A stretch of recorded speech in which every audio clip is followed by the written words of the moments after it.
Poor kid. I mean, he shouldn't have been out, but still. What makes someone do that to a kid? By the way, why do you think Molly missed their date? Do you think she's okay? Unfortunately for Eugene, I think she probably never left home.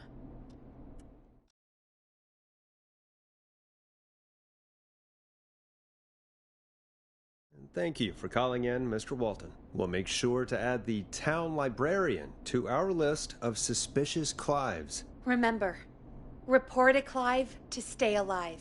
Next caller is up, Forrest, so take it away. Caller, you're through to Forrest Nash on 189.16, The Scream. Hey, wonderful show tonight, Forrest. Thank you. That's really wonderful of you to say. What's your name, caller? You can call me Dawn. Could you play my tune, Forrest? Your tune. Sure. Long Ride Home. That old song. Sure. We got it. I think I played it the other day.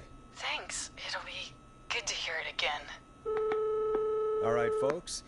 Coming up is that old classic. Forrest, I don't think you're gonna find that song. What do you mean? I played it a few nights ago. I know, but, we don't have it anymore. What are you talking about? I threw it away. You threw it in the trash? No, I threw it out the window earlier today.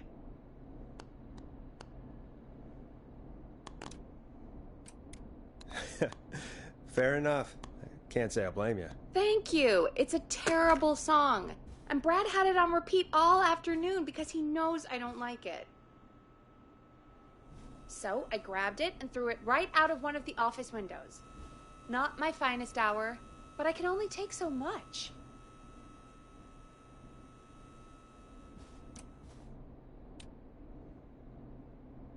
All right. So, what do we do instead then? Let's just play a different song.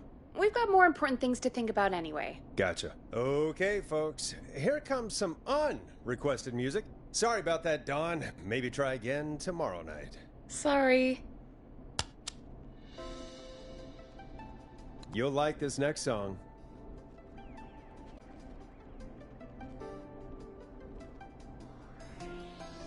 Of all the songs to request, why'd it have to be that one? Gee, Peggy, what did the barn finds ever do to you? Wrote that song, for one. It gets real old when you're forced to listen to it on repeat for years. Why couldn't they just request Roddy? Oh, Forrest, scrap the song. We have another caller.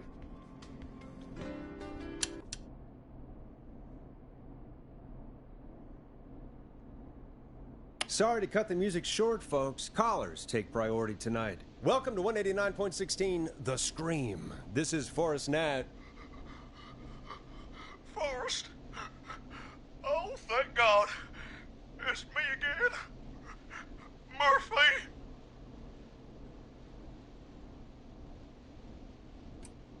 Talk to me, Murphy. What's wrong? Oh, the killer got me, man. Why did I ever trust a guy named Master Robbie?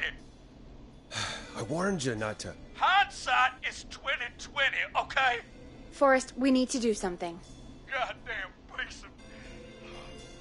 It came from the Gallows Waste Disposal Plant. Beat on me, man. Carry me inside and lock me in a dumpster. I got a flashlight, but... Oh, goddamn. I smell smoke. I think he started a fire. Hold on, Murphy. We'll call for help right now. You gotta hurry, man. I need someone here now or I'm gonna die. Peggy, get the fire department on the line. On it. All right. Now... Hi. Yes, I'd like to report a fire over at the Gallows Waste Disposal Plant. It's an emergency. What do you mean it's not operational? Why is there no backup vehicle? Oh, God damn it! Forrest, that evil son of a bitch slashed the tires on the town's only fire engine. They can't do anything. But I have a few friends who live nearby. Maybe one of them can save Murphy. Where do they live? My friend Alex lives on the corner of Haddonfield and Romero Street, and Catherine lives on the west end of Myers Lane. And there's Jericho on the east end of Myers Lane, but he's old. Really old. Okay, I'll check the map, see who would be best to do this. All right, Forrest, who should I call? Who can help Murphy?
Where is Murphy again? Forrest, really? He just told us he's at the Gallows Waste Disposal Plant. Okay, sorry, I forgot.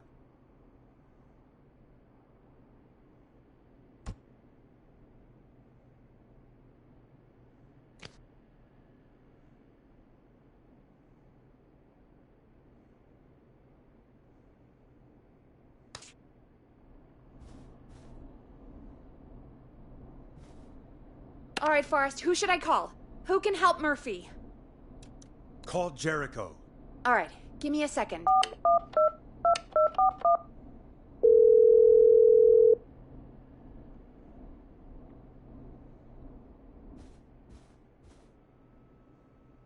They're on the way. They'll call from the plant. You can direct them from there. Well, let's hope they get there in time.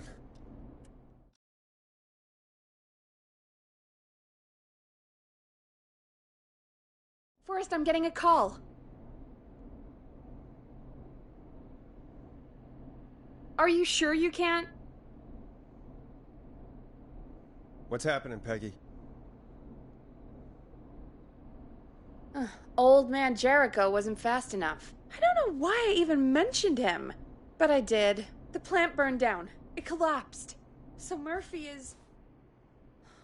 Poor fanatic. Jeez, that's no way for anyone to die. Terrible way to go. Yeah. Murphy.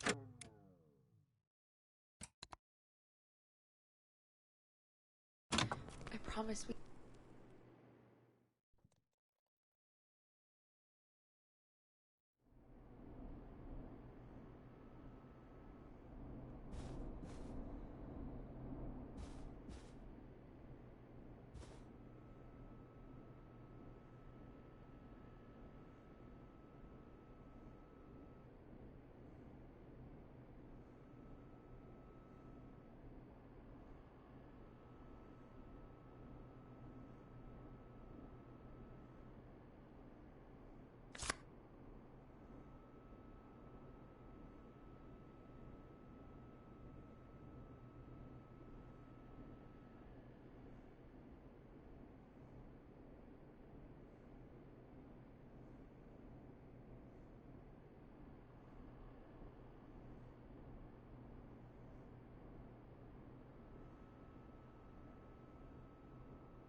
All right, Forrest, who should I call?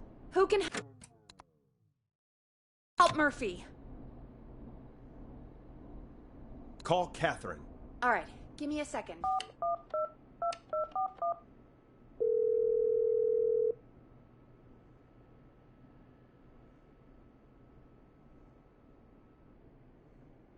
They're on the way. They'll call from the plant. You can direct them from there. Well, let's hope they get there in time.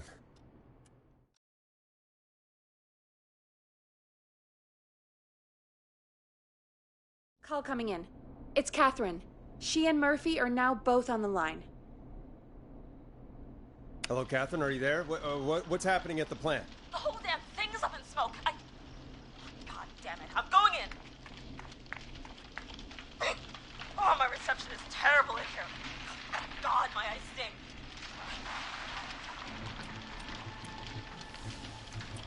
Murphy, tell me what you can smell. What do you think, genius? I told you earlier. Fire! I smell fire! This isn't helping? Murphy, can you see anything at all? Yeah, I got a little flashlight. Looks like old cans, bottles, and newspaper. What does it say on the newspaper? It's, the Henderson headline. What was that? My reception is terrible in here. Please, Forrest, tell me where to go.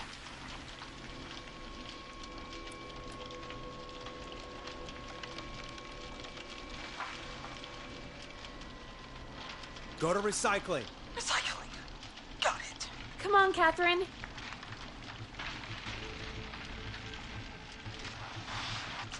The plant splits up again. I can go shredding or crushing. Which way? Murphy, do you know what part of the plant you're in? I'm in a dumpster, man. What do you want from me? Do you hear anything, Murphy? I hear my heart about to pound out of my chest. Put the receiver up to the lid. Good enough.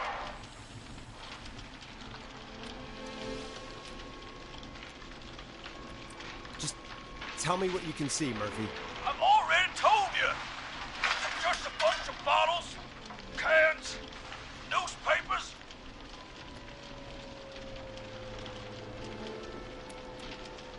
Catherine, go to the crusher.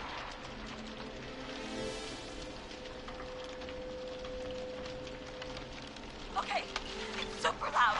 We're almost out of time.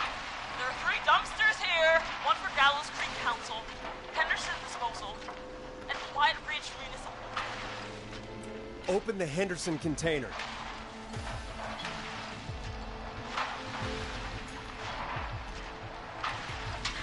The lock is... I found him! Thank God. Let's haul ass. It's coming down!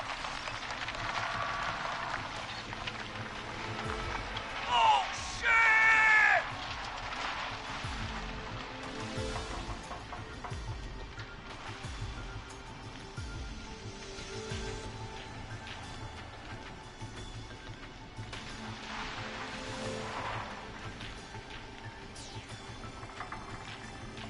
We made it!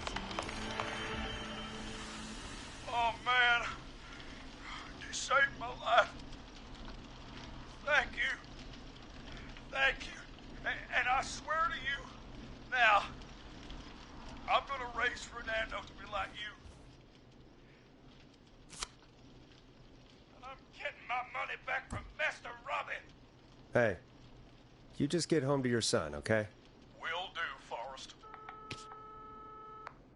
Well, folks, Gallows Creek has 2 folk heroes tonight, Murphy and Catherine. I'm sure their deeds won't soon be forgotten. Great job, Forrest. No time to celebrate, though. We got a caller. You know what to do. All right, folks. Another of our good citizens is on the line. Let's see what they have to say. Welcome to 189.16 The Scream, with me, your host, Forrest Nash. Forrest, Teddy Gallows Jr. here. I just want to say that my thoughts and prayers are with my Gallows Creek neighbors during this awful time. Oh, it's mayoral candidate and scion of the town founders, Mr. Gallows. Are you in danger? We town of law and order. We need cops who have the tools and funding they need to keep us safe. Okay, Teddy. I know you're an outsider to our little town here, Forrest. But you're really stepping up to bat for us all tonight.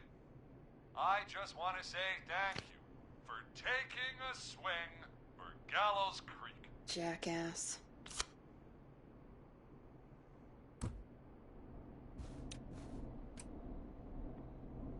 Teddy, this isn't the time for your political ads. Stop. I just want to make sure our town is safe and prosperous. That's why the Gallows Family Factory, founded by my father, Theodore C.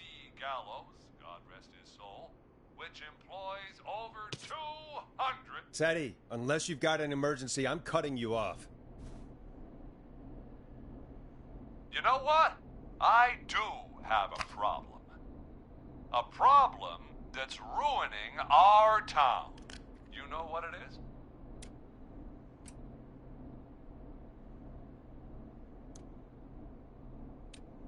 Yeah, how about the goddamn serial killer? The problem is that woman, our current mayor, Linda Cartwright. Oh, here we go. She just isn't one of us.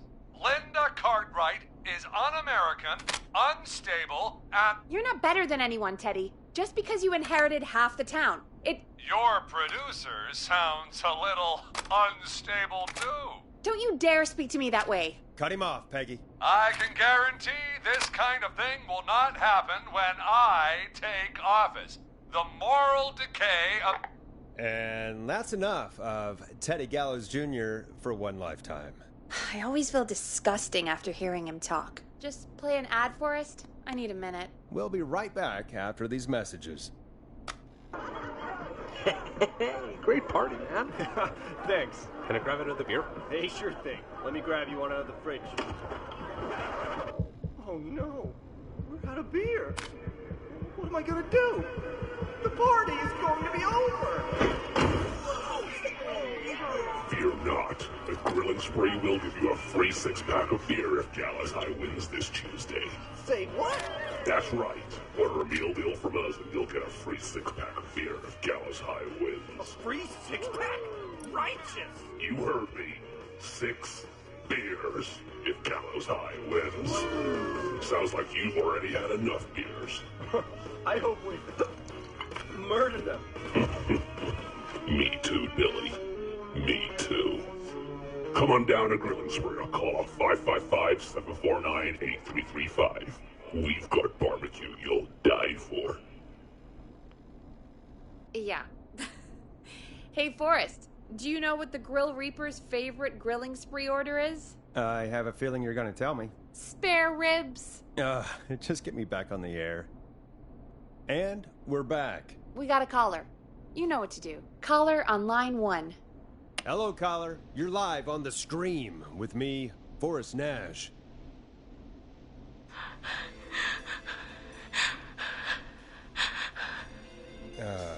Hello, caller. Who is this?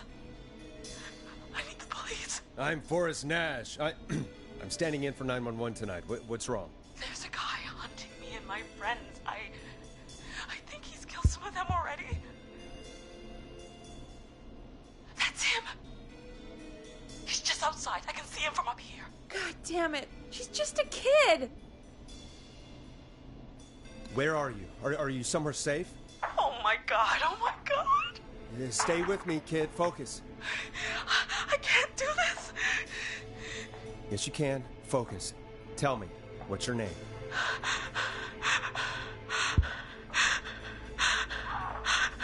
Sweetie, you can do it. What's your name? Carrie. Good. Carrie, listen to me. We're gonna get you out of there, all right? Now, where are you? The old murder house. Upstairs. I'm at the end of a hall. There's a bathroom, a couple bedrooms, a closet. Oh, he's coming. Where should I go?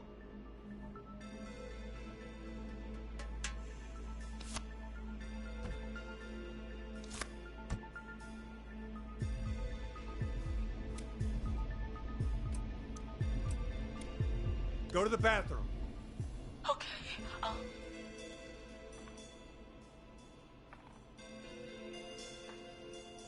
He's here.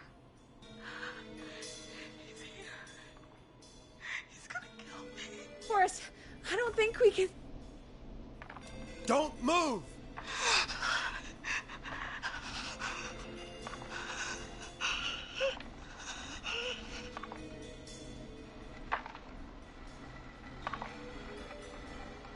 Oh no! Oh no! Ah! Oh no!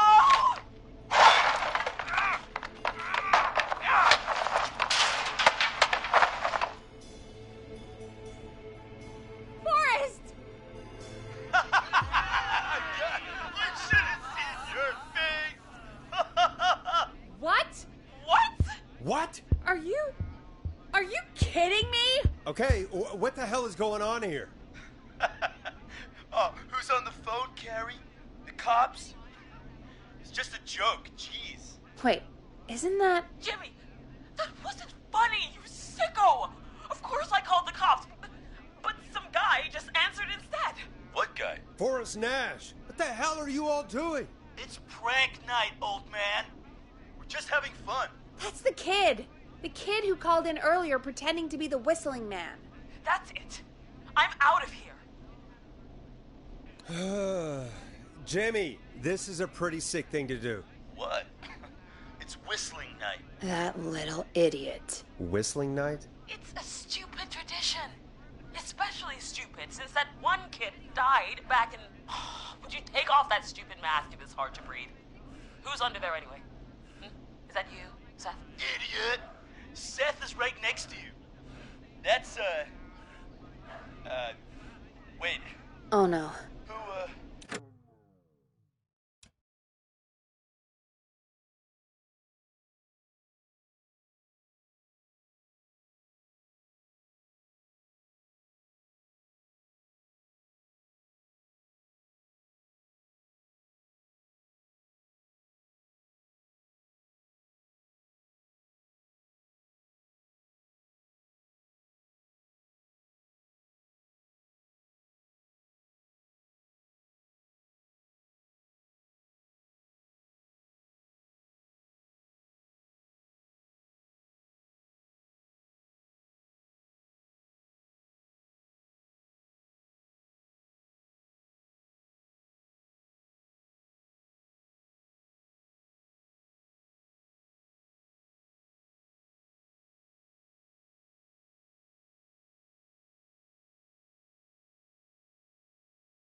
Who are you? Oh no, man!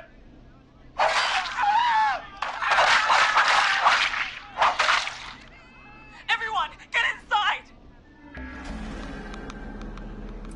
Oh, holy shit. You two, barricade the door. Scott, Heather, you barricade the back. As long as he's out there and we're in here, we're safe, right? You buy time, but not much. Forrest, we have to... Heather, I already called the cops. Forrest picked up. He's the best we're gonna get. Who is with you, Carrie? My friend, we drove out to the old murder house and... Oh, of course! The van! Who's got the keys? Jimmy had them. Jimmy.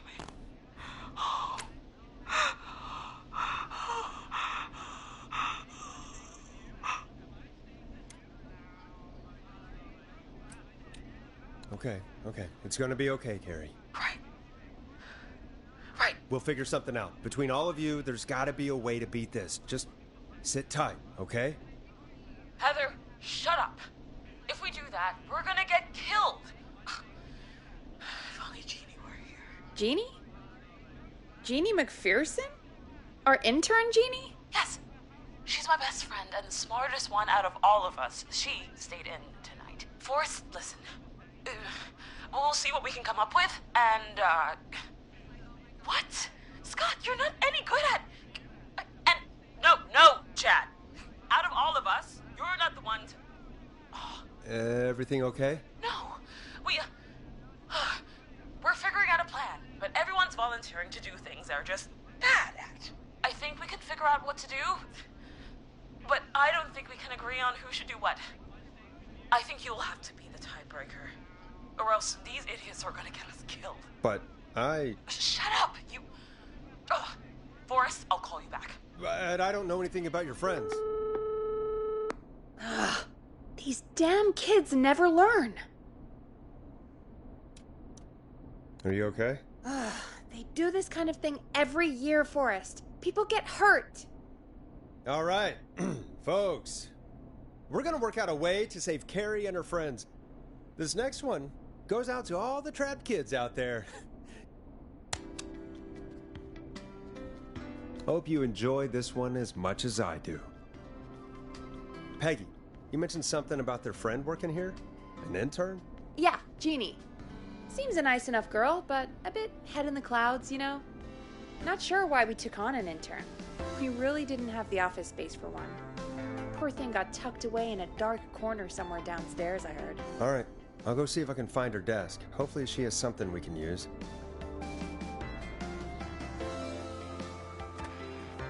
Peggy said her desk is downstairs.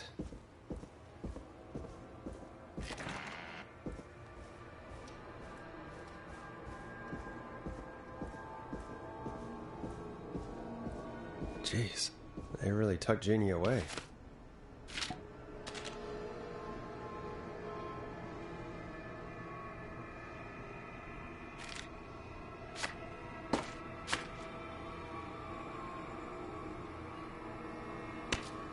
Friendship quiz. This might work.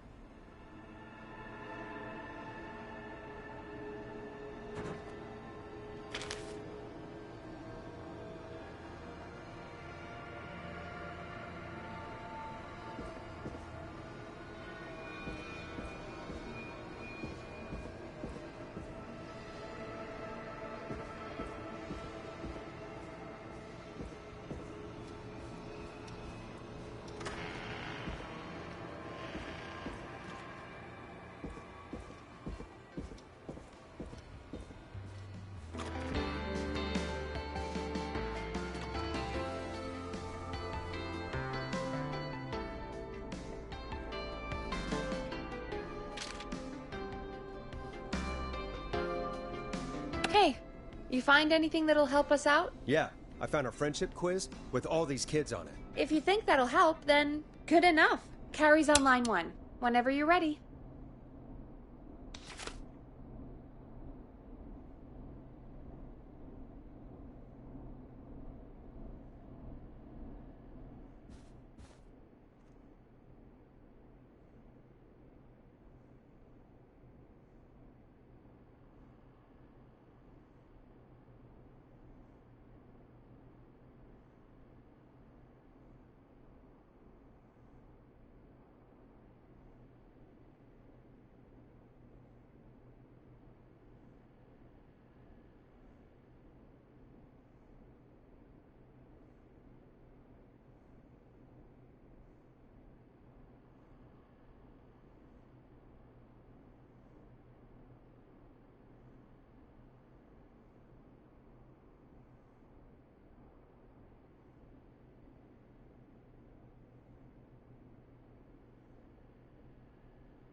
This is Forrest Nash, back again with an unlucky caller on this unlucky night.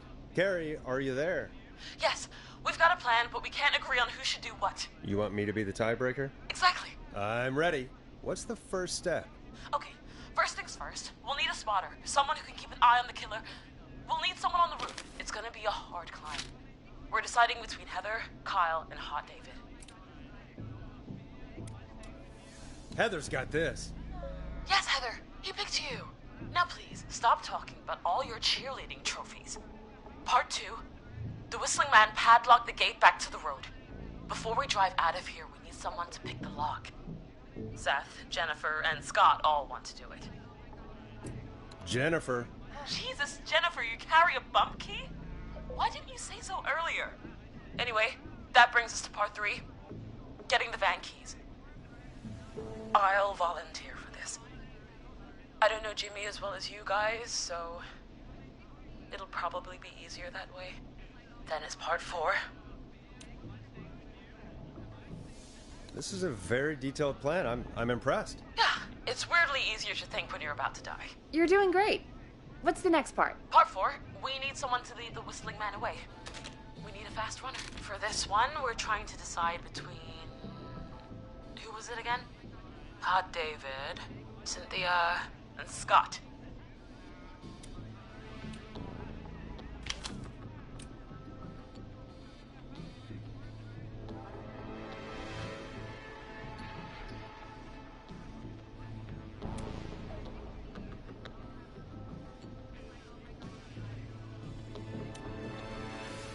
Hot David. Yeah, you do spend a lot of time running shirtless. You got this, Hot David. Sweet. Okay, let's recap. We get the eyes on the roof. A runner distracts the killer while we grab the van keys and pick the lock on the gate. Now the tricky part. The getaway. Ooh, what's the plan there? Well, we can't all outrun the Whistling Man. But let's use that against him. Part 5. We trick the killer into a trap. Someone can pretend to be injured. Who would make the most believable bait? Who you got? We got Lisa, Tammy, and Cynthia. Cynthia. Right, Cynthia. You'll do. That should take care of the killer. And then it's time to get out of here. Finally, part 6. We need someone who can drive us through the woods and back to Gallows Creek alive. Who's our getaway driver? Should it be... Who have we got? Chad, Scott, Tammy, whatever. Forrest, you know what to do.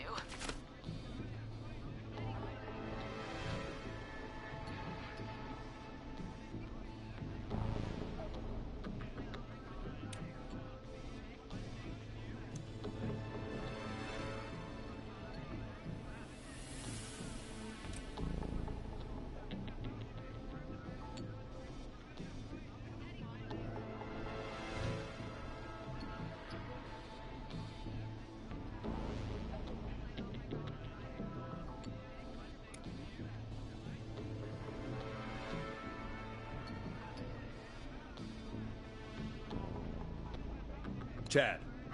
Oh, perfect. Your go-karting experience will be great, Chad. Thanks, Forrest. We'll just take a few seconds for ourselves, and then it's go time. Sounds good. Talk to you in a sec. Good luck, Carrie. That actually sounded like a pretty good plan. Impressive as hell, right? Damn straight.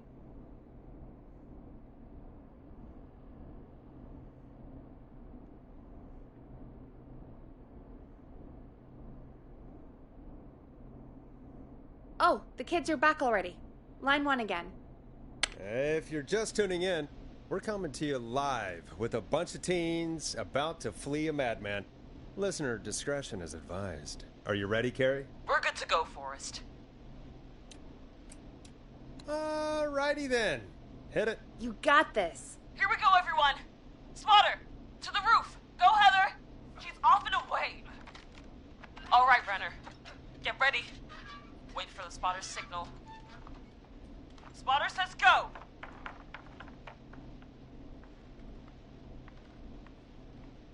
He took the bait. Lockpicker, go.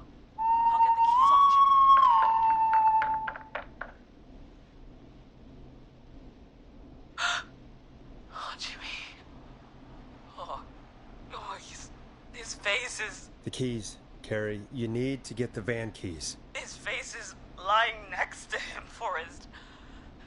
He got cut. Oh, God. Focus. Breathe. Right. The van keys. We got him. It's... Jennifer got the gate unlocked. And Hot David should be back any second. Perfect. It's working. I can't believe it's actually working. You're doing great. Focus. You got this. We got this. Next step, trap the killer. All right. Wait. Get into position. Everybody else, hide.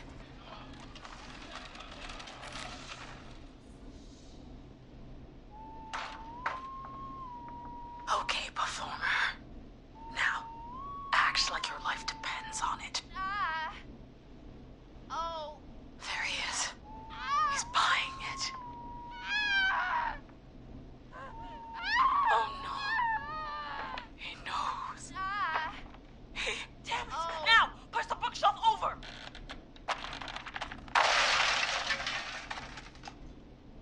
Oh my God, they both went through the floor. Spotter! You need to climb down now. We gotta go. She's coming down.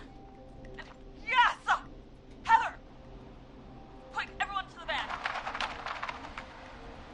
Driver, take the keys.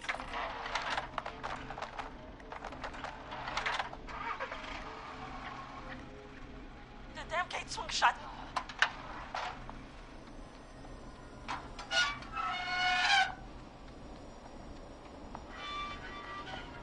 Huh? What? It won't stay open. I'll hold it.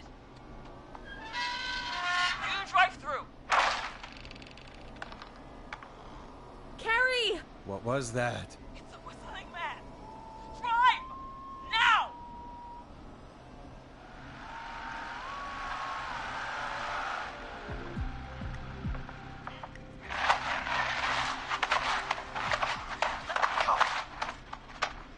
Let me go. Let me go. Just drive. Oh my God. Please, no! No!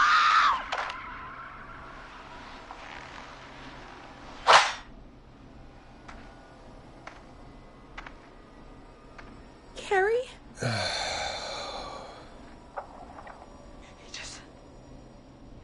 He just stared at me. Carrie! Carrie? Just stared at me. And walked into the woods. I don't understand.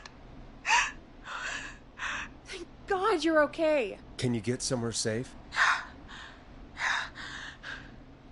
I can make it home. Thank you both for helping. If you hadn't, It was your plan, Carrie, and it was a great plan. It was really all you, Carrie. Still, I need to get home. Breathe, Carrie. You're okay now. I'll call you when I'm somewhere safe. Talk to you then. Folks, that was a lot. Our thoughts go out to the parents whose kids won't make it home tonight. For any kids listening in, please stay inside and stay safe. And parents, hug your kids extra tight tonight. Here's a song for the girl walking home in the dark.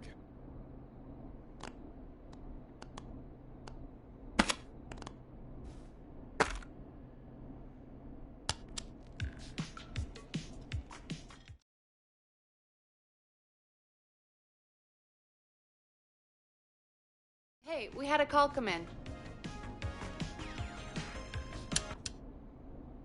Forrest Nash here. Listeners, we've got another caller live on 189.16, The Scream.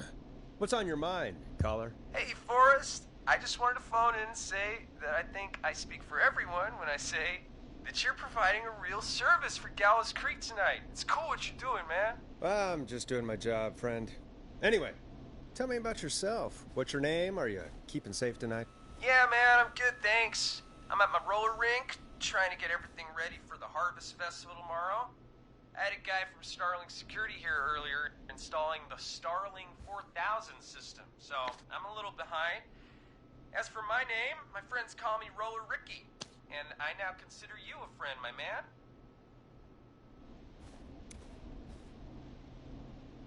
We're friends now, huh? Well, that's kind of you to say. Thanks. Yeah, man. Sounds like roller skating is more than just a job to you. So is this vocational? I wasn't always Roller Ricky. Once upon a time, believe it or not, I used to go by just Ricky. Yeah, back then, things were pretty rough. I used to roll with a bad crowd. Not all bad, but there was one guy. Anyway, some bad stuff went down.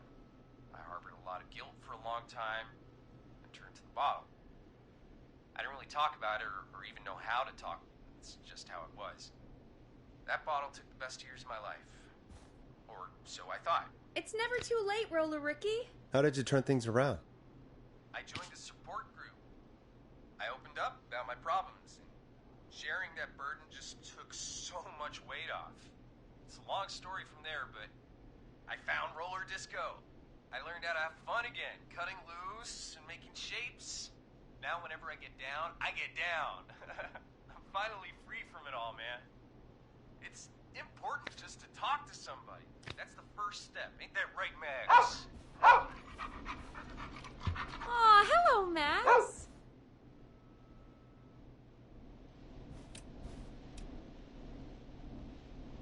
Well, he certainly sounds like a good boy. Max is my emotional support dog. He's a rescue dog, but I always say he's the one that rescued me. He's the best dog a guy could ask for. Of course, the first thing I did was teach him how to skate. He's better than me now, a real pro. Max can skate? Yeah, man. At first they said it couldn't be done, and then they said it shouldn't be done. But Maxie loves the rink, man. Is that another train, Maxie? Maxie loves trains, man. He's even got that special how to greet them.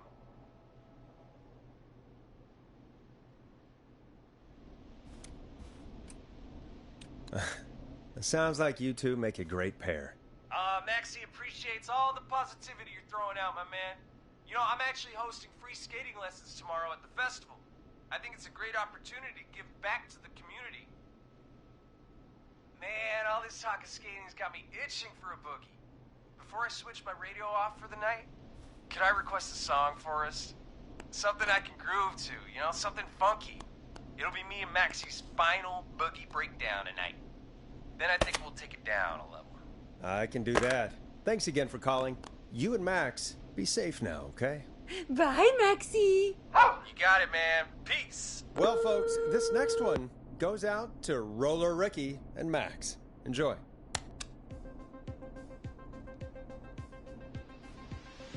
You're gonna love this next track. I really needed that call, you know, after everything. Yeah, I get that. He talked a bit much for my taste, but it is inspiring to hear somebody come back from the brink like that. Yeah, that's what I meant. You were thinking about Max on skates, weren't you? Well, would you look at that? Another caller on the line. What are the odds? Better take it. Time to turn the music off. Welcome back to 189.16, The Scream. This is Forrest Nash. How are you tonight, caller? Gary! Hey, I just wanted to thank you for doing what you could earlier. You know, even though not everybody made it, and, I don't know. Hey, it's okay. You were so brave earlier. You're safe now. I wanted to ask you why he didn't... Why am I... Why what, Carrie? Why did he spare me? After what he did, why let me go?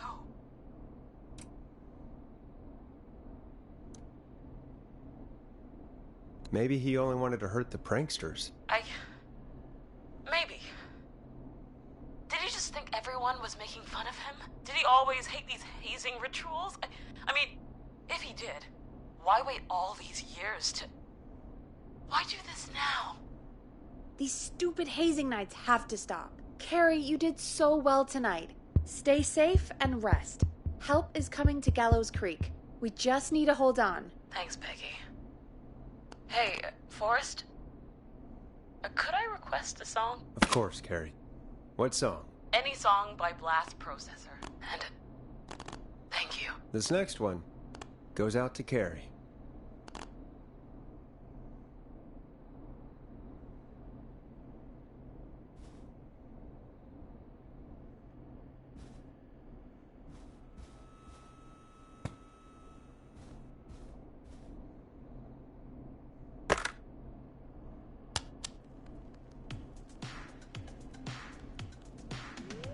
You know, what Carrie just said has really got me thinking. About what? The Whistling Man left her alone. Why? There must be a reason. When it comes to masked whistling killers, I don't think a reason is a key part of their process. Well, it's something to consider. I need to take a break. If you want to stretch your legs, now's the time. Just hit the Peggy button when you want to get back on air.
Let's get going, Peggy.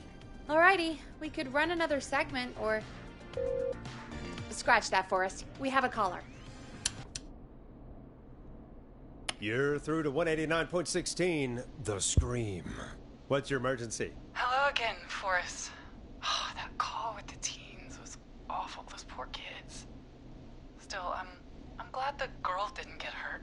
Thanks for your concern. Are you in trouble? What's on your mind? I wanted to ask you again to play my song, Forrest. You said you were going to play it, but you didn't. Your name was Dawn, right? What, Peggy? Yes. Oh, well remembered. My name is Dawn, and I wanted to ask you again to play my tune, Forrest. Long Ride Home? You know, the one that Peggy said she threw outside the window? I'll play a track for you, Don, but maybe pick another one. We don't exactly have that one in rotation right now. No, Forrest. You do have it. It's just outside the window. There's a serial killer on the loose. I can't just go outside hunting for a record. I'm really sorry, Dawn, but we just can't get it right now. But wasn't the Whistling Man just at the old murder house? That's miles from the station. It won't take you a second to grab it. Don, I'm not sure if you've heard, but there's something unnatural about this freak. He's fast. I'm not risking it. Oh, but I think you will. Forrest? Peggy, I'm calling with more than a request. I know something. I think I know who's gonna be next. What? Are you serious? Play my song, Forrest, and you'll find out. Well, folks, here's some music for you while I think things over. Here comes one of my favorites.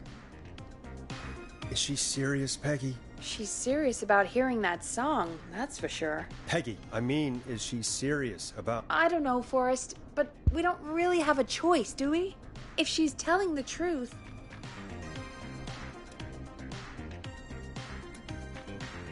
Then why don't you go and get it? It's one of Reggie's KFAM regulations. I can't leave the booth while we're on air. Peggy. Just, you can do it, okay? Fine.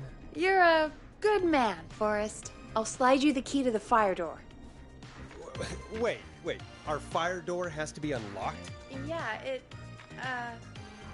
I never thought about it, but yeah. We should talk to Reggie about that later. Anyway, I'll hold the fort down while you're out. Maybe I'll even get a caller. That could be exciting. 189.16, The Scream. With me, Peggy.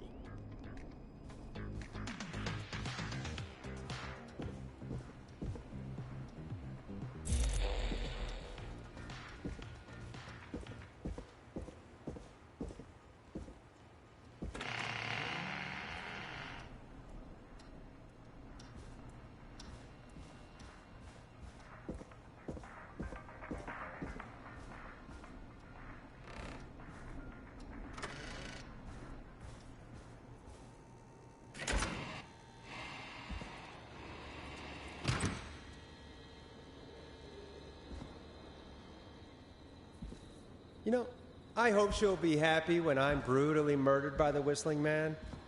Out here, in the open, alone.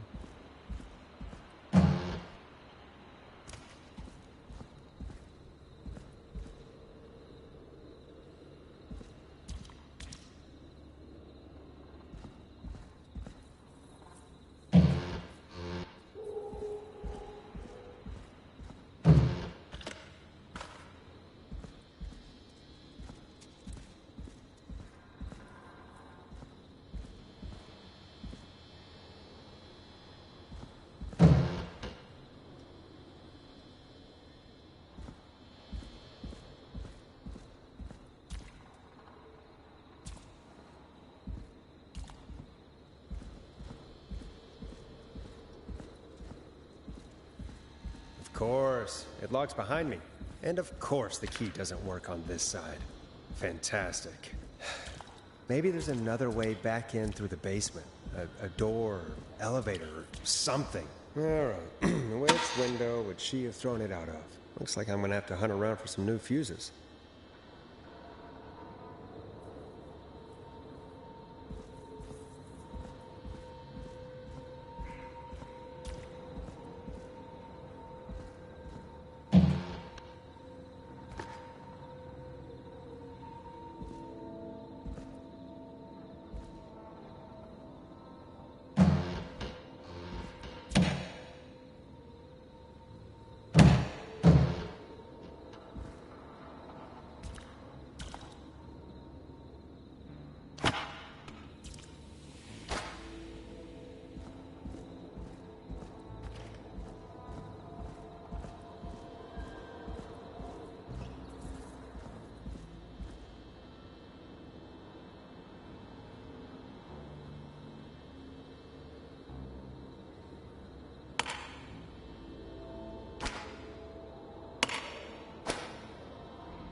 Bingo!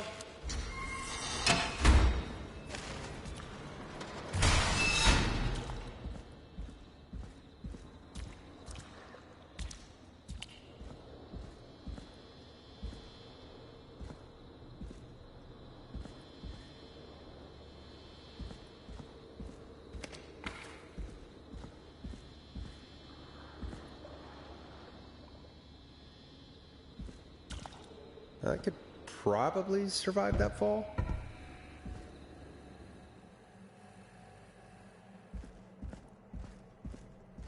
Looks like the janitor's closet. What did Peggy say his name was? Clive?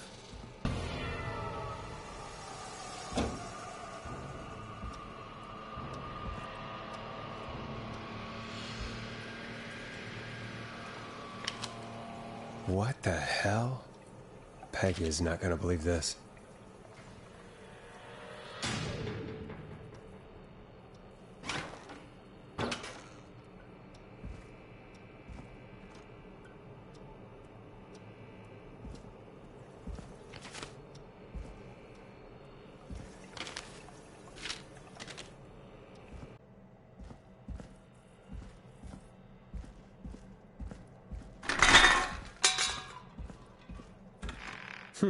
I wonder how the show's going.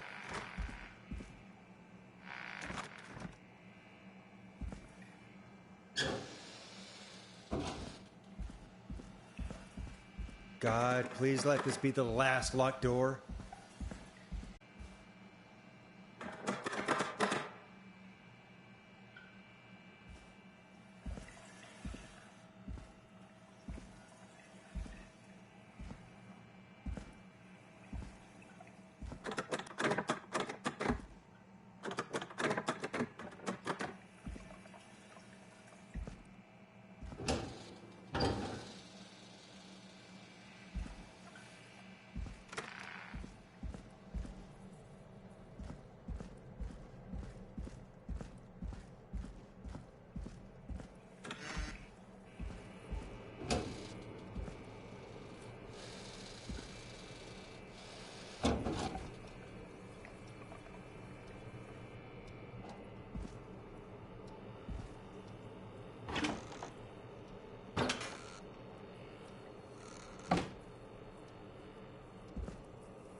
Ah, there's the beautiful key.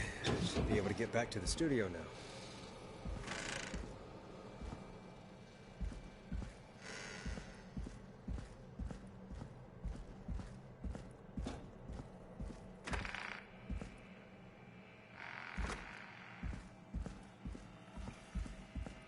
Yes!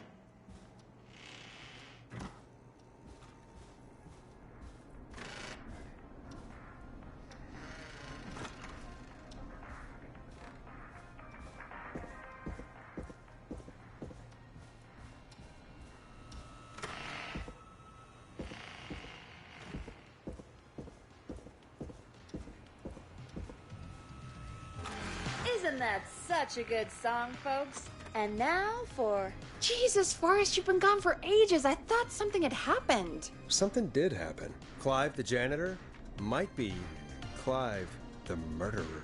What? I'll start from the beginning. The fire door locked behind.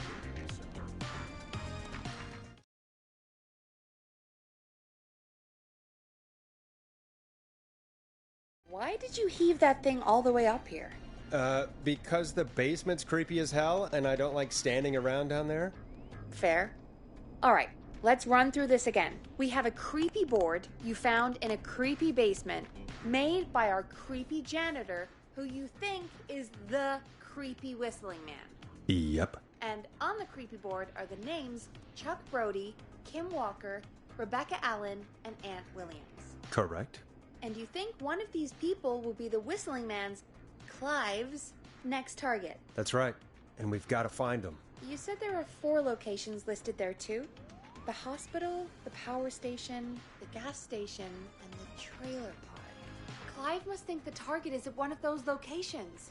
Forrest, you're gonna have to figure out if any of the potential targets are at one of these locations tonight. Hit the button if you need any help.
How's it going?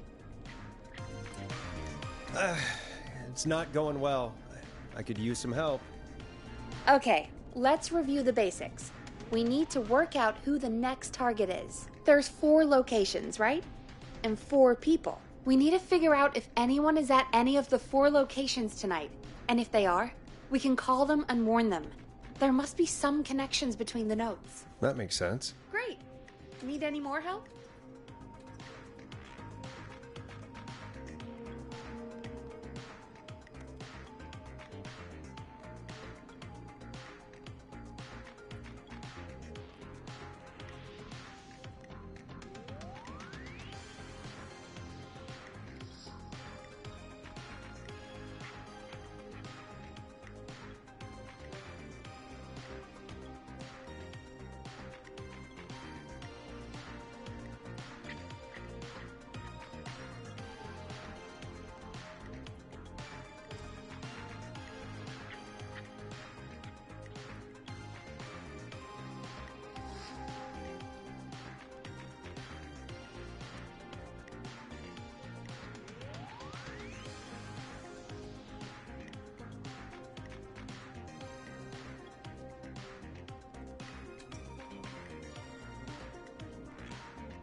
Yes, please. Sure. I think you should be methodical with this. Try grouping the notes by who they're about. You could also have a look at the dates and make a timeline. Maybe that will help rule out potential targets first. Got it. Thanks, Peggy. No problem. How's it going? I'm okay, thanks. I think I've almost got it. Good luck. How's it going? I'm ready, Peggy. Are you sure? We've only got one shot at this. I'm sure. Let's do this. Okay. Name first. Who do you think the target is?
Aunt Williams. And where will I find them? The power station. Okay, I'm dialing. One moment.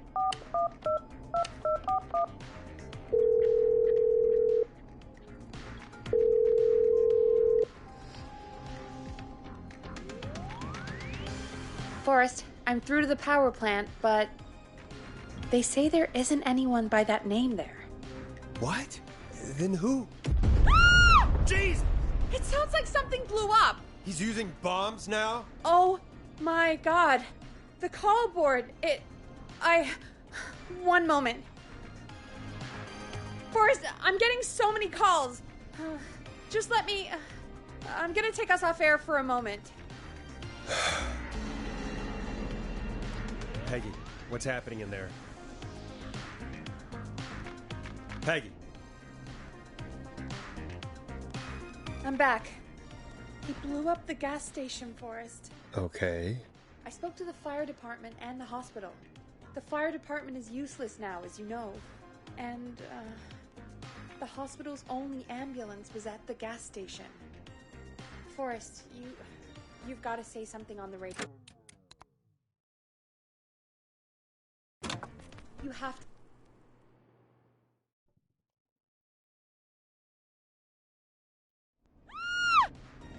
It sounds like something blew up. He's using bombs now? Oh my god. The call board, one moment. Forrest, I'm getting so many calls. Just let me... I'm gonna take us off air for a moment.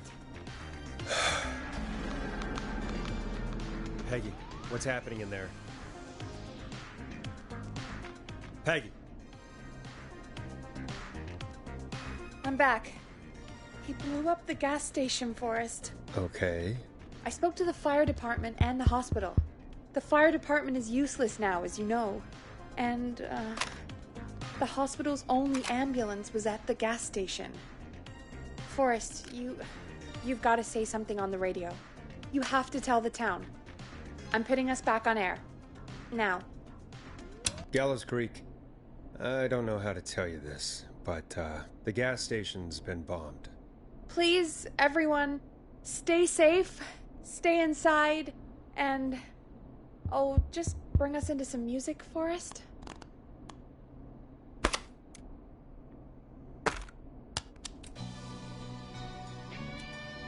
Careful with this next track, listeners.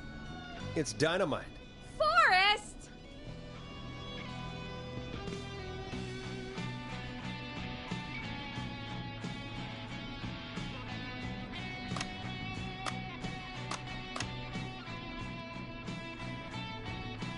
There's gotta be more in the basement to show us who Clive is targeting. And if that's the case, we can get ahead of him.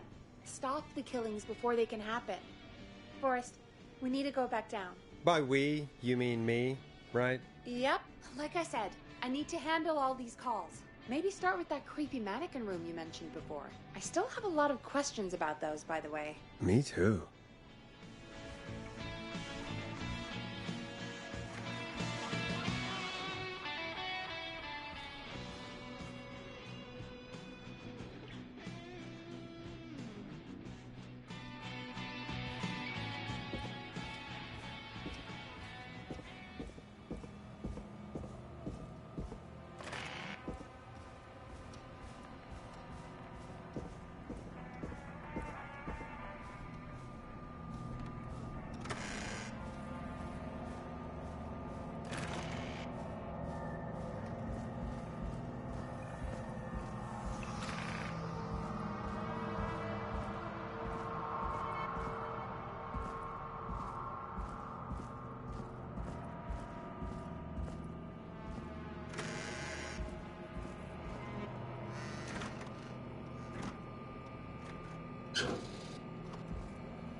A key?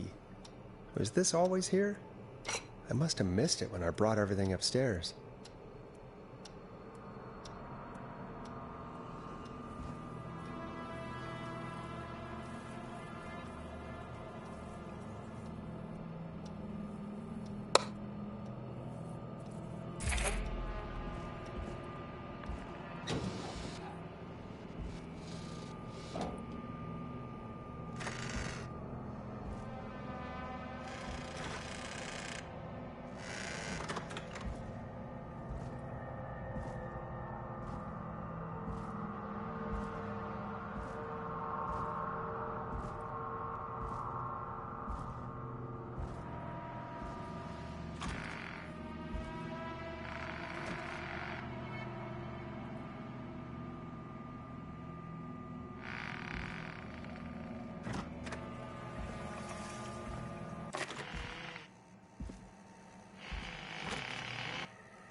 give me some warning before yelling down the intercom? Sorry. Buzz the intercom when you find something and want to discuss it.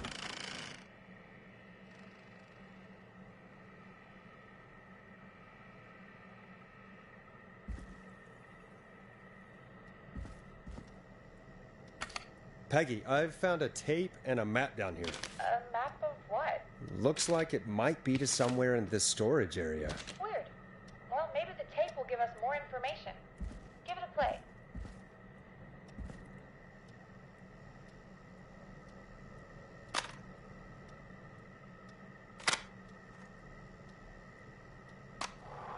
George Barrow, 1968. That's when this all began for me. Follow the maps. Find the tapes. I'll be waiting. Wait. George Barrow? We all heard that he drowned after a night out drinking. Was it actually Clive? Has Clive really been the whistling man for that long? He says I need to follow the maps and find the tapes. I guess that's what this map is about. I think we need to see what else is hidden down here. Be careful, Forrest. Keep looking. Buzz the intercom when you found something.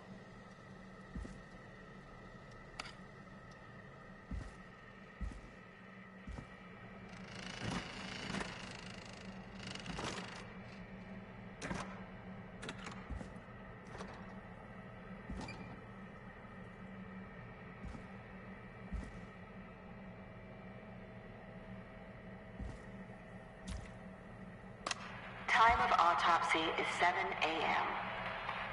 Cause of death is asphyxiation from drowning. The degree of rigor mortis indicates that the subject has been deceased for 5 hours. That puts the time of death...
Small lacerations to arms obtained by running through foliage. Severe blistering to the feet, as though the deceased had been running without stopping.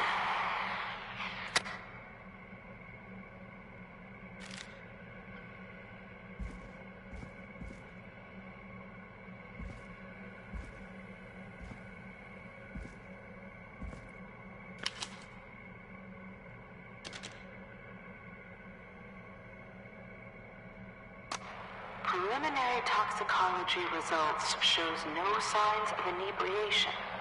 However, a high amount of cortisol was found, indicating elevated levels of stress in the immediate moments before death.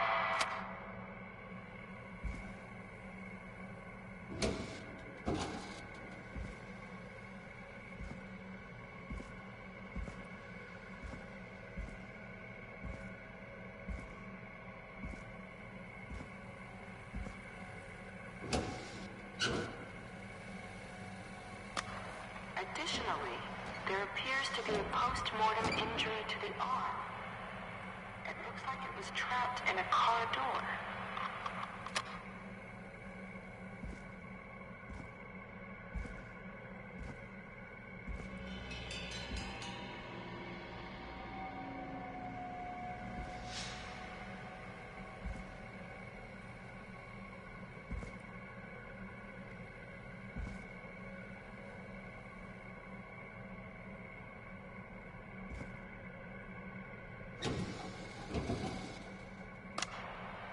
the coroner's opinion that the subject likely feared for his life and was chased, resulting in a fall from a height into a body of water where he hit his head, was knocked out, and drowned. Following that, he was moved. Dr. Sullivan, we need to have a talk. Is that recording? Shut it off.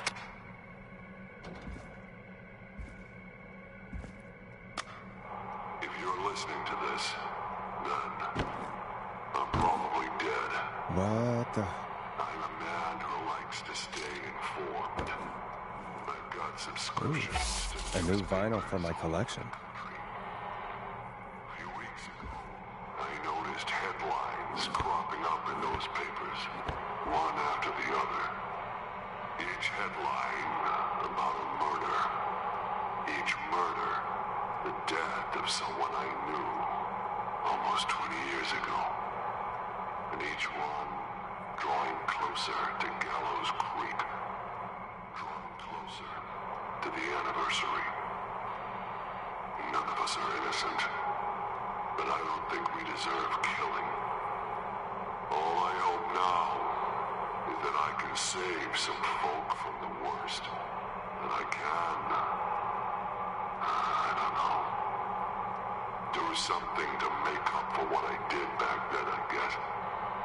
I didn't kill anyone, mind you, but that's past mattering. Now, there's more I could say, that I should say, but my employer made it clear that my family would pay a high price if I ever spoke out.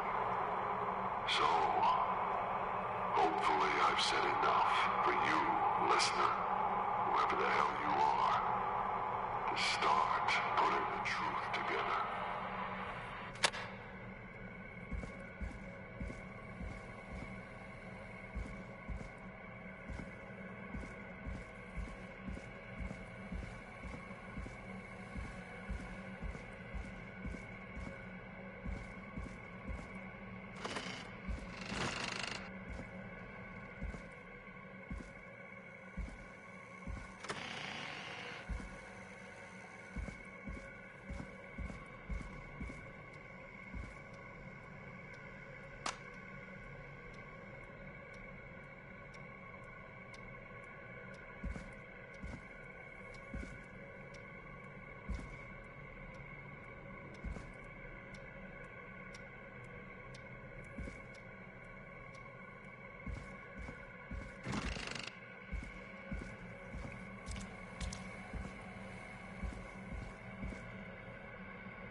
Small lacerations to arms, legs,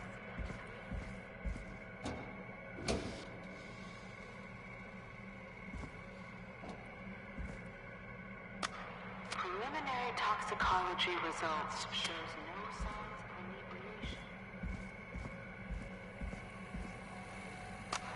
Additionally,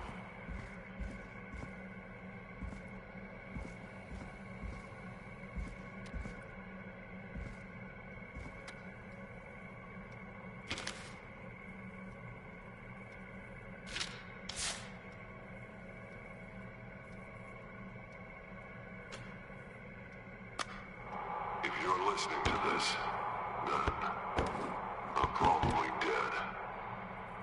I'm a man who likes to stay informed.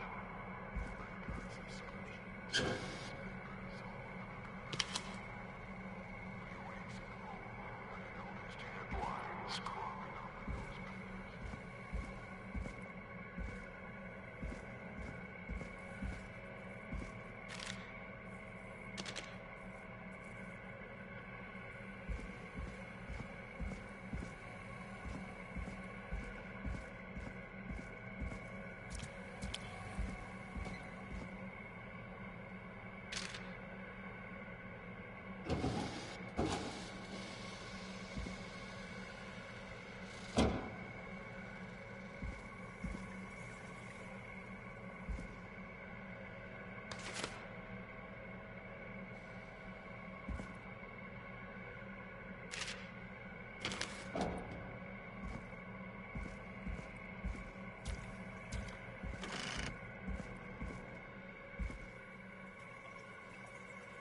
found, Forrest? It's an autopsy tape. Doesn't say for who, but I think it must be for George. Poor George. He was so young. Something's bugging me, Peggy. What do you mean? I swear I recognize the voice of the woman talking on the tape. I just can't place it. Seriously? Do you think you've met her before? I don't know. I mean, I just got here recently. I don't know. Found another tape. It talks more about how George died. What did it say? It sounds like he was running for his life. Sprinting through trees and bushes, getting cut up all over. What would drive someone to do that? I'm not sure yet. There's also a tape about a toxicology report. There were no signs of drinking or that he was on anything. What? But everyone said he went swimming drunk and drowned. It was in the newspaper and everything. I found a tape that introduces a new detail to the story. Post-mortem injury. Apparently, his arm got caught in a car door. A car door? Yeah, after he died. How do you suppose they can tell? How can they tell? I'm a radio producer, not a coroner. In another tape, the coroner comes to the same conclusion as I did. George was running from something. Maybe an animal? Maybe, but then there's this next bit, where the coroner thinks he was moved post-death. Moved the body? How weird. At the end of the tape, someone burst in and demanded the doctor, Dr. Sullivan, to stop recording. Dr. Sullivan? Wait, Virginia Sullivan? She was her caller from earlier. Well, then our caller was involved in a conspiracy around this boy's death. We need to call her back once we finish down here. It looks like she might know something about what's going on. I think I found Clive's last recording. I think Clive might be gone. Gone? I found a confession. Not for any killings, but for playing a part in covering up George's death. He left this behind in case he died. He hoped someone would find it. Do you think the Whistling Man already got him? Possibly. We've had a lot of callers tonight, but maybe not every victim made it to the phone, you know? We don't know how many there really are. Christ, Forrest, that's dark. I know, but Clive said he had read about other murders in other towns, and that the murders were all folks who knew about the incident. And the killings were getting closer to Gallows Creek. He said he wanted to do something good for once. The board in his office. He wasn't tracking people down to kill them. He was tracking them down to save them. Ugh, why didn't he just come out with all of this? He said his employer threatened his family if he spoke out about any of it. His employer? The one who orchestrated the cover-up? Oh, Clive. I'm sorry for thinking you'd killed all those people. Do you think you found everything?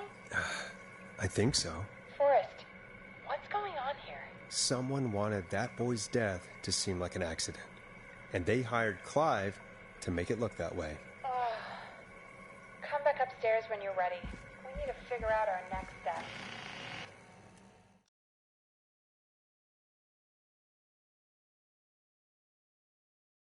Thank God you're back, Forrest. I've been running out of stuff to pad our airtime with. Peggy, you work in radio. Forrest, I'm stressed. I mean, really, how are we supposed to keep a show going with all this happening? This is our job, Peggy. We gotta do it. You're right.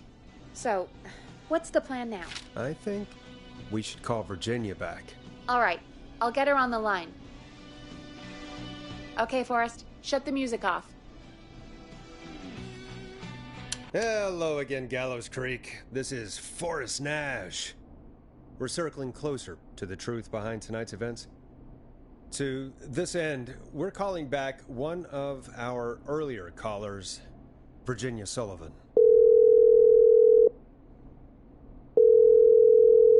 Fredman Plunker here? Who's this? Is it you? Goose? Plunker, hey, it's the Radio Man, Forrest Nash. Radio Man? What's up? Solving mysteries, saving lives. The huge. Right on. Plunker, what are you doing at Virginia's house? She asked if we could stay to keep an eye out for that whistling turd. So we're hanging out, bro. Well, that's big of you, Plunker. No, it's nothing. Can I speak to Virginia? Sure thing, Radio Man. I'll just go get her. Who is this? Hey, Virginia, it's Forrest. I'm glad you're still okay. Oh, Forrest. Sorry, I'm still jumpy. I can't blame you. I'd be jumpy too. I'm so sorry this happened to you, Virginia. I thought I was. I thought... Easy. We're not calling to talk about earlier. We're calling because we think you can help us understand why this is happening tonight. Me? What would I know? Does the name Clive mean anything to you? Clive? No. I don't know that name. What are you asking about this for? You mentioned that name earlier when you called us the first time.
I don't know what I said then. I was petrified, Forrest. Clive's the janitor at our station, and we know you spoke to him in the past. Forrest, please. You don't know what you're doing. He'll come for me. Virginia, it's okay. Clive won't be coming after you. We think Clive's dead. Dead? But isn't he? He's the whistling man, Forrest. We thought so too, but... You don't understand. All those years ago, he... It's okay, Virginia. He's gone. We found evidence to suggest he... well... And we found your autopsy reports for George Barrow. How? I saw him destroy them. Well, he didn't. I don't know if he kept them or made copies or what, but we found them. And we know it's related to what's happening tonight, which is why we called you. Why did you stay quiet? All right. One day, I came into work to find a boy on my slab. And as I finished the autopsy, this man, Clive, he just burst in. And he started making demands to give over the reports, to falsify what I found. Of course I said no, but, well, when someone wants to make you do something, they can use the carrot or the stick. For me, he used both. You see, my sister is sick. She has a chronic condition that's never going away. It's expensive to treat, and it was getting to where I couldn't afford it. And Clive promised me that his employer would pay for my sister's treatment if I did what he said, and that if I ever spoke about this, He'd beat me to within an inch of my life. I don't know why he had me do it, but my sister needed me. You have to understand. She needed me. We understand. Thank you, Virginia. That was brave. God, I just want this nightmare to end. This will help end it, Virginia. Thank you. Stay safe, Virginia.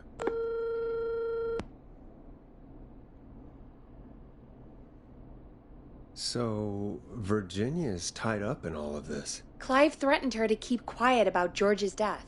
But we could try Sandra. What would Sandra know? I don't know, but we have to start somewhere. Anyway, just be careful when you're talking to her. Don't push too hard. We don't want her to hang up. I'll be careful. All right, calling her now. Hopefully she's at her jazz studio. Aha! Forrest, you're through. Hello, this is Sandra at Jazz Pizzazz Jazz Studio. Who's this? Hello again, Sandra! It's Forrest Nash of 189.16, The Scream. And you're live on air. Oh, I always thought folks called into a radio show, not the other way around. How jazzy. What can I do for you? Well, we're trying to understand what's behind the attacks tonight. We had a few questions. Why, Forrest, of course. Heck, after the way you saved my life, I'd say yes to just about anything you asked. Do you know why the Whistling Man might have targeted you? Ha! As far as I could tell, he was just a knife-wielding psycho with superhuman cardio. He'd have chased after anybody. Right. Well, we think he might be chasing specific people. People who know about the death of a boy named George. Oh, I don't know anything about that. Sorry. Have you had to keep quiet about anything? Any secrets you've had to keep? What would I have to keep quiet about? I don't know. I mean, could be that you've seen something or heard something. I never saw anything. And even if I did, what would that matter? And it was years ago. Sandra, are you okay? It was years ago. We know, Sandra. You do? You know about? Yes. Of course. This studio is my life. After I found the body in the river, I couldn't lose my studio. Do you understand? Sure. I understand. When the rent just kept going up, he said he'd stop if I just needed to keep quiet. And everything would be okay. Of course. We understand. I mean, it's not like I killed him. What was the harm in saying I found him in the reservoir instead of the river? Right? Right? I'm sorry. I can't do this. And she's gone. I don't think that could have gone any better. You truly did great, Forrest. Well, folks, if anyone out there has any thoughts on what's going on tonight, please call in. That's good timing. We've got a call waiting just this second. Welcome to 189.16, The Scream, with me, your host, Forrest Nash. Hi, Forrest. I know this is really out of the blue with everything happening tonight, but I wondered if you could send a special birthday message to my uncle. No, I don't wanna. Oh, come on! It's his birthday. I won't have a chance to do it again until next year. May as well, Forrest. Fine. What's his name? Thank you, Forrest. He's my Uncle Ronnie. His first name's Peter, but he never liked his name. But since he always had salt and pepper hair, even as a kid, can you believe it? Folks always called him Pepper. Thanks for the history lesson. Is there anything besides happy birthday you'd like to say to Mr. Pepper? Oh my god damn it! Yes! Tell him he can get the best birthday deals and party packages here at Putney's Pizza. Starting at You son of a bitch! Stop calling us! God damn it, Peggy, this is your fault. My fault? I said I didn't want to do it. Don't blame me because Brian Ponte can't control himself. Don't worry. We've already got another caller on the line. Just pick it up, okay? This is 189.16, The Scream. I'm Forrest Nash. You're on the air, caller.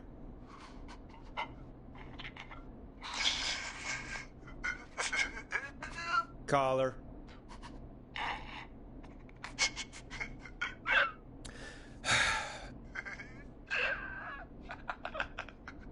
Ponty. Ponty's Pizza always delivers. Come rain or sleet or whistling man, we'll be there.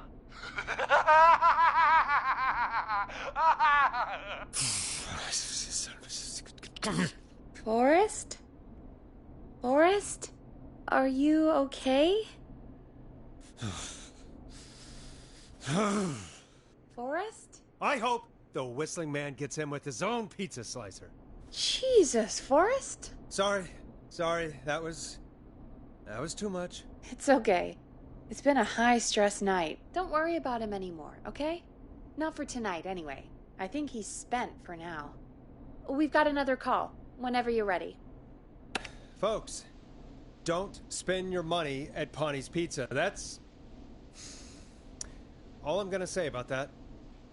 Moving along, I'd like to welcome another caller to 189.16 The Scream. With me, Forrest Nash. Who, may I say, is calling? Well, hello again, Forrest. Dawn. I bet I know why you're calling. Look, I didn't get the track, but... Never mind that now. Forrest, I'm calling because I need your help. Are you in danger? I sure am. Do you mean... Yes, he's after me now. you? I think so. He must have heard me on the radio helping you. Right. Okay. Tell us everything. I was out following a lead, trying to work out who would be next, after Chuck. And what happened? And I started to feel like I was being followed. So I came back to my apartment building, but this newfangled security system has me locked out. I need you to help me get inside.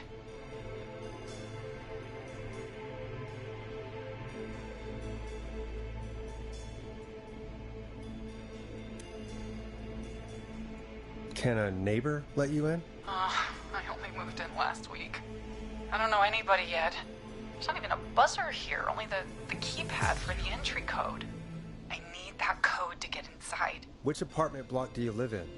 Maybe one of our listeners lives there too. It's the new Woodside apartment building between the town hall and the trailer park, but I doubt any of your listeners live there. I don't have many neighbors. Sounds like a prime piece of real estate. The sound really carries at night. Shit.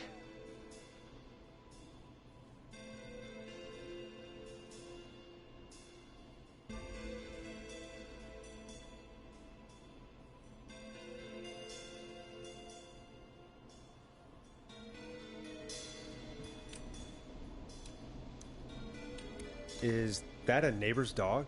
Yes, it is. Boy, I wish he'd muzzle that thing and... Oh.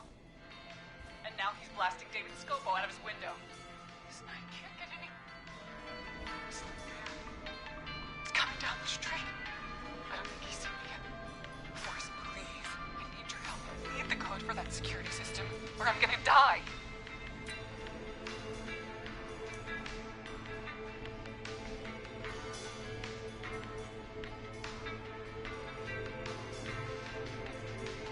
What's the name of the security system? Starling 4000. User manual. Ah, these codes should come in handy. There's a sticker on the box. It says Starling Security 4000. There's a keypad, and it looks like it wants a 6-digit number.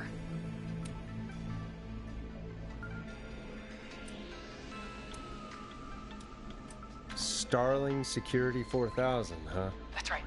Very newly installed. I need the key code before the Whistling Man gets me. Yeah, of course. Don't worry, Don. Thank you, Forrest. I knew I could count on you. I'll sit out of sight. Call me back soon. All right, folks. Here's a little tune for you all to enjoy while I try to break Dawn into her apartment.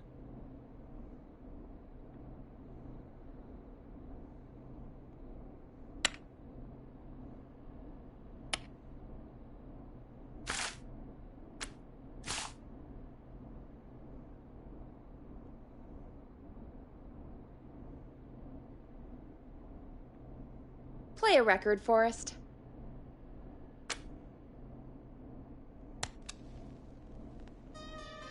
Coming up for your listening pleasure, it's Caged Tiger with their single, One Last Goodbye. You were pretty quiet there, Peggy. Forrest, was it just me, or was there something... Yeah, it wasn't just you. Something was weird about that. Yeah. Well, tell you what, we have a Starling 4000 or whatever here at KFAM. Clive bought one for the station. Maybe we can find something to help. Well, I'm not sure who, but to help someone.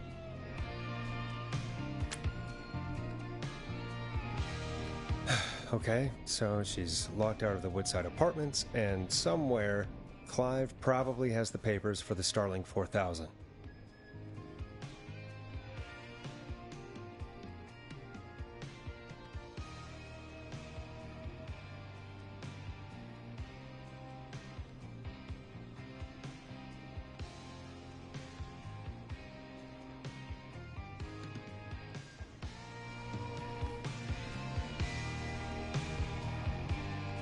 Welcome back, Forrest.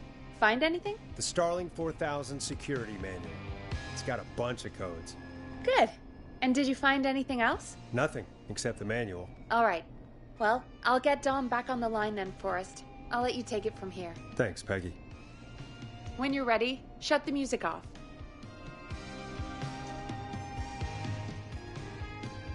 Line 1, whenever you're ready. Order delivery form. Starling must have left this by accident. The system's not even installed at Woodside.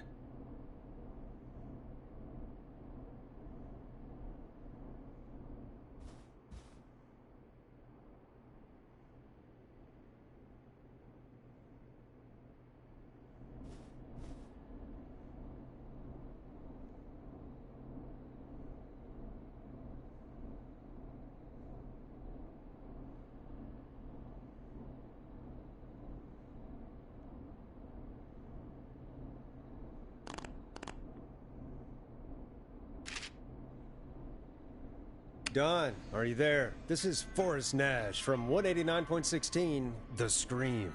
Oh, thank God you're back. I've been so afraid. What's the code to the gate?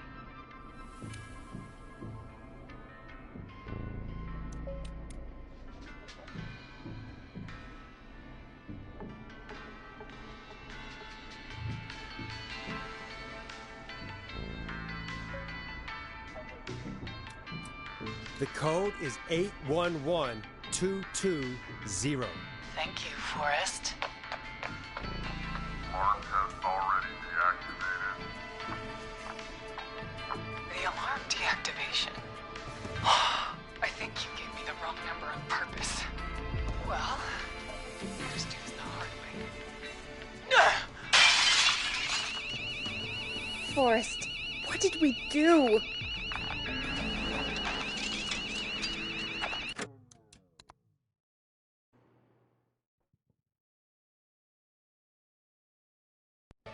Forrest? Alarm test already deactivated. The alarm deactivation. I think you gave me the wrong number on purpose. Well, I'll just do this the hard way. Forrest, what did we do?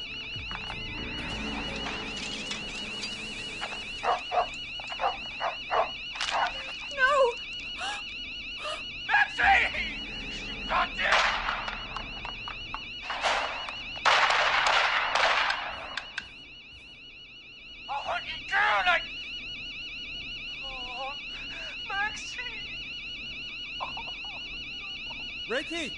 Ricky!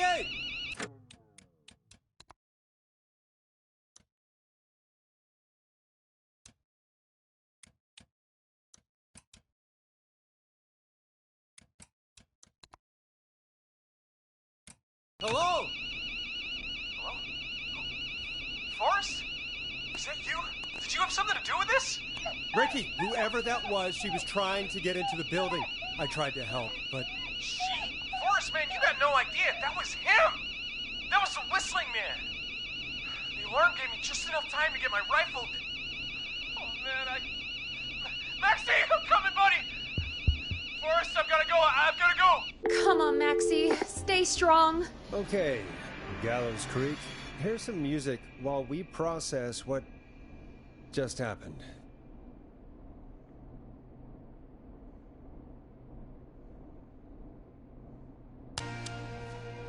So, the whistling man is a woman? I had my suspicions. Yeah, sure, Forrest. You just never mentioned it. She called up. You spoke to her multiple times.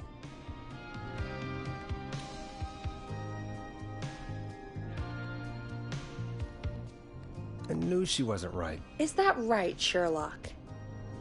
Why do you think she requested that song? To get me outside? Maybe, but how? She didn't know the song was outside to start with. That's right. She never actually attacked me out there. So? What now? I guess I should make an announcement. We do have new info. Okay, kill the music and you can make the announcement. Okay, you're live in 3, 2... Hey folks, this is Forrest Nash here. I hope you're all safely locked inside. For those of you listening to that last call, you might be wondering what to make of it all. Here's our take. We now believe the killer is actually a woman, one who might manipulate you into letting her in before she attacks you.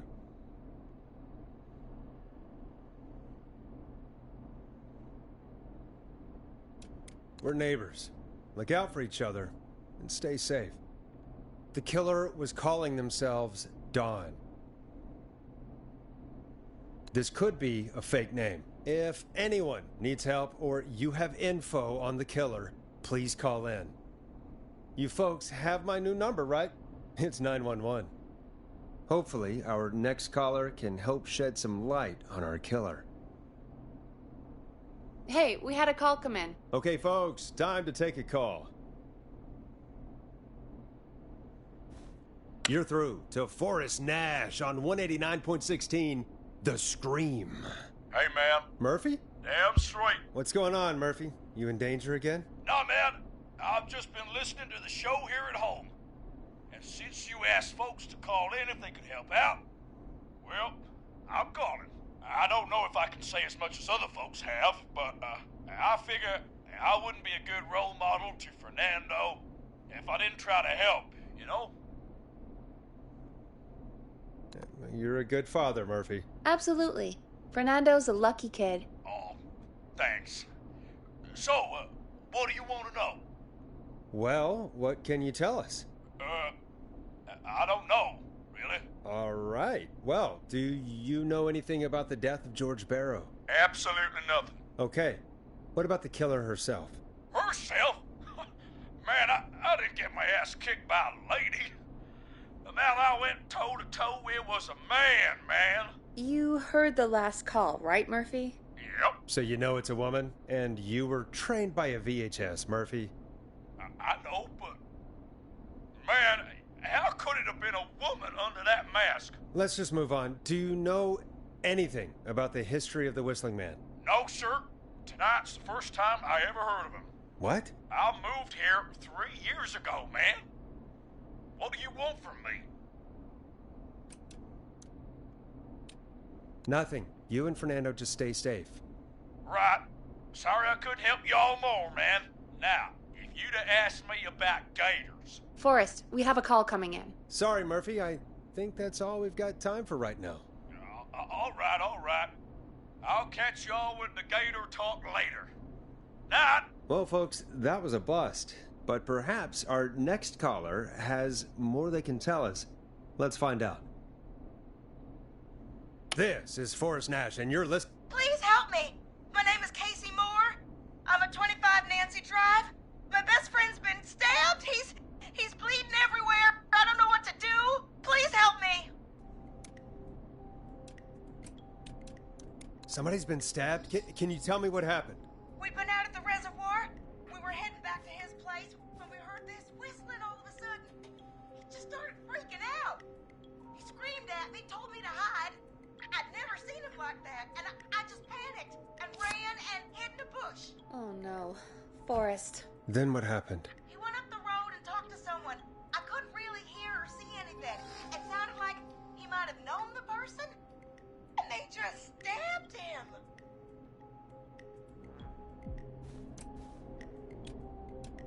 Casey, was he talking to a woman? I don't know. They had a mask and wore all black. That's all I know. Please, we need help here. I'll get you help, but I need to know. Where did the masked person go? They left. They left him to bleed out. I waited until they were gone, then dragged him into the garage and called 911. Wait, why didn't she make sure he was dead? I don't know. I think I heard them say something like, "It's not so funny now, is it?" before they left, but please, he needs to get to the hospital. I can't drive, so we need an ambulance. Forrest, the ambulance was destroyed in the explosion at the gas station. You should get all the info you can. Can you tell us where your friend was stabbed? They stabbed him in the stomach, and then stabbed him again in his leg when he was on the ground, and it's... Oh, the knife is still there in his leg! What's your friend's name, Casey? It's Jason Parker! We'll be right back. Peggy, patch us through to the hospital. On it. Phoning St. Gabriel's now. Switch to line 2. Hello, St. Gabriel's Hospital. How can I help you? Hi, this is Forrest Nash from 189.16. We have a stab victim at 25 Nancy Drive named Jason Parker. He's been stabbed in the stomach and the leg. He's bleeding heavily. Oh God, I'm sorry. But the ambulance is... well, you know. I know, but please, we need something, or he's going to die. Forrest, listen, you're going to have to get him here. We need to see him, and we can't get there ourselves right now. We don't have any way to drive him right now. And even if we did, he's bleeding out fast. All right, listen. We need to buy him time to get here. That means stopping the blood first, and then finding someone to stabilize him. To stabilize him, you really need someone with first aid training. Do either of you have any? No. Me neither. Damn it. I'm really sorry about this, but I have other patients who can't wait. All I can do is talk you through the procedure as quick as I can, and then leave the rest to you. You think you can handle that?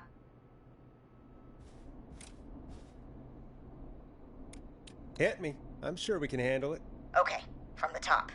If he's bleeding out, then you need to get him comfortable and try to stem the bleeding. Lay him down. Apply continuous pressure directly to the affected areas. When the bleeding slows, get a clean cloth of some kind and hold it over the wounds. Get them comfortable. Apply pressure. Clean cloths when slowed. Got it, I think. You said he was stabbed, right? If the object he was stabbed with is still in him, don't take it out. It's stopping the worst of the bleeding right now. If anything, you should secure it so it stays where it is. I wouldn't have thought of that. It makes sense, though.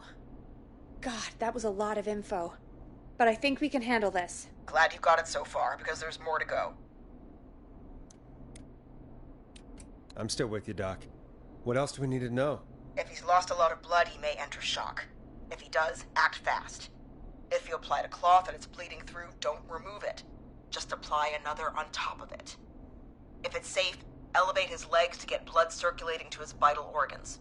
Try to keep him warm. Get him to rest and reassure him. We need the patient to stay calm. All right, don't replace bandages, elevate his legs, keep him warm and calm. This is a lot. I'm really sorry. That's as much as I can give you right now. Try to stop the bleeding. Find someone to get him stabilized and get him here as quick as you can. Good luck. All right, Forrest. Casey's still on line 1. Hello? Hello? Forrest, are you there? I'm here. How is Jason doing? Badly. He's still bleeding. I need help. I've been putting pressure on his stomach wound since you left, but he's still bleeding. I don't know what to do. That's good, Casey. The nurse said to do that. What about the knife in his leg? It's gotta be hell. Should I pull it out? No, don't touch the knife. The bleeding will get worse if you pull it out. Are you sure? I'm sorry. I'm gonna stop making suggestions. No, don't worry, Casey. We're a team here. We're all going to get Jason through this. Casey, is his leg wound bleeding right now? I hate looking at that knife. Yeah, it's bleeding. His stomach is worse, though. I think we need to secure the knife so it doesn't move around. Do you have anything you can tie around it? Yeah. There's some laundry piled up on top of the dryer, some cloths on the hood of the car, and what else? I guess I've got my jacket.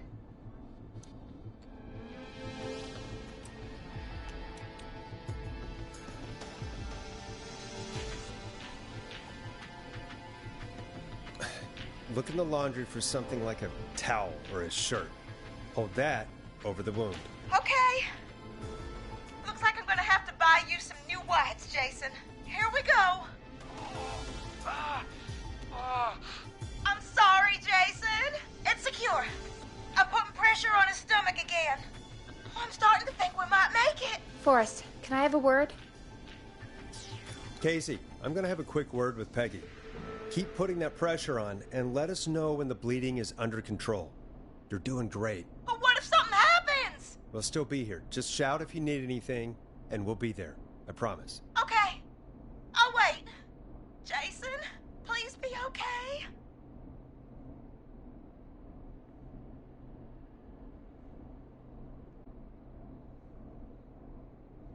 What's up, Peggy? We can't stay on the line with her all night. Dawn is still out there. What if other people need us? You're right. She's probably on her way to her next target right now. Exactly. And you heard the nurse. We need someone there with training who can stabilize him. He's got to get to the hospital somehow.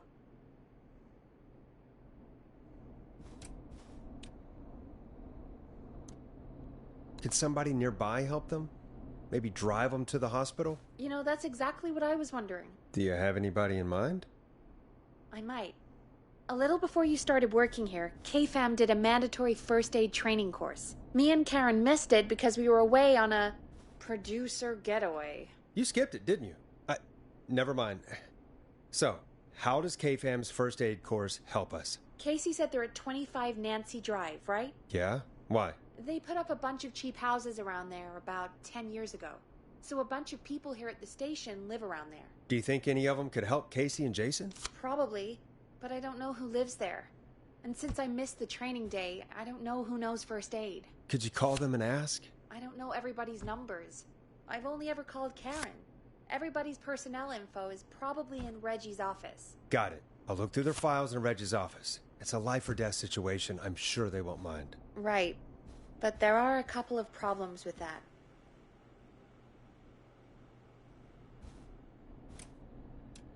Go on. It's sensitive information, so Reggie probably locked it in his safe. Great. Do you have any idea what the combo for the safe could be? Not a clue. Reggie's a serial note-taker, though. Maybe something in his office will give it away. Right. There is something else. I'm not gonna like this, am I? Have you ever heard, "The future is floppy"? Peggy, what the hell are you talking about? I'm talking about floppy disks. Floppy disks are like these futuristic things that have information on them. You put them in a computer and they do something. Peggy, I know what a floppy disk is. Anyway, Reggie decided that the future is floppy and started phasing out our physical records and replacing them with these floppy disks. I imagine it's the same for our personnel files. That's good to know. Since we haven't heard anything from Casey, I'm guessing Jason's okay for now. I'll check out Reggie's office and see what I can find. You'll need a key for that. I'll just slide it under my door now. Thanks, Peggy. I'll just have to look around.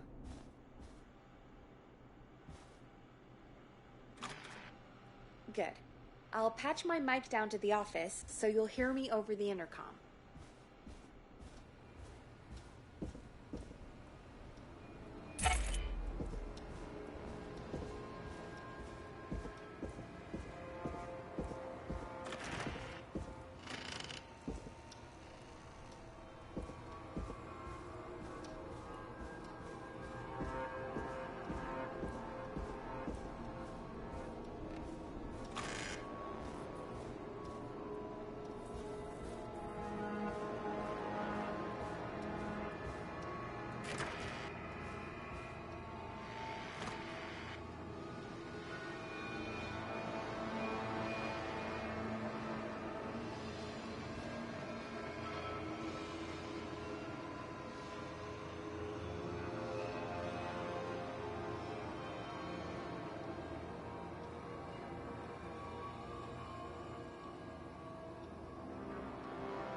Looks like I need a 4-digit code.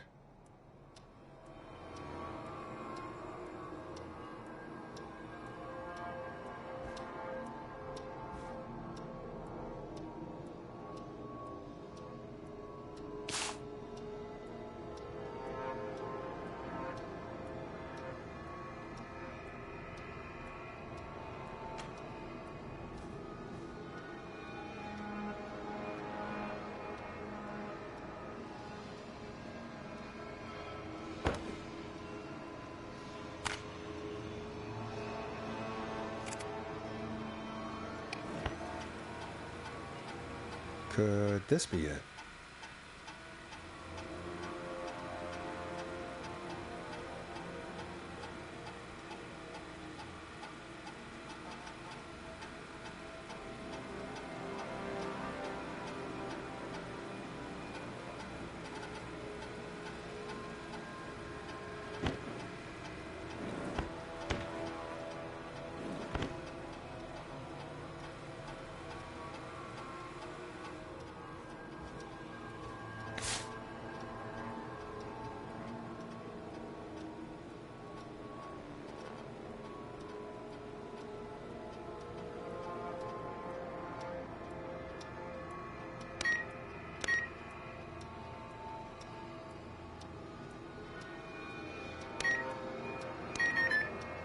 Nope, that's not working.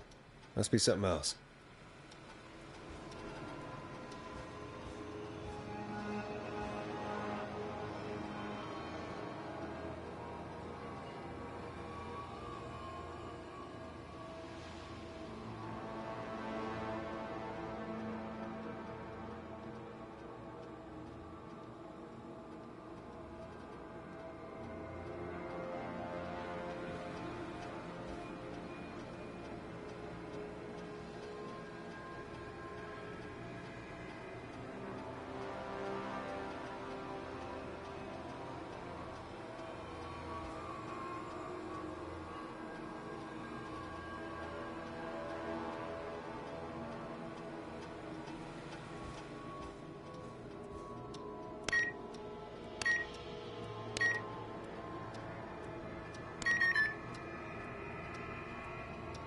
Nope, that's not working. Must be something else.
Nope, that's not working.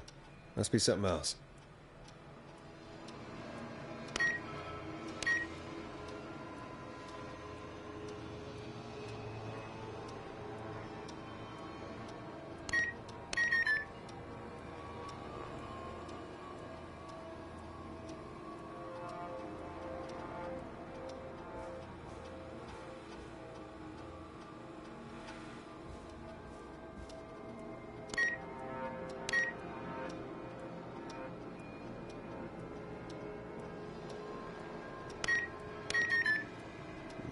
that's not working. Must be something else.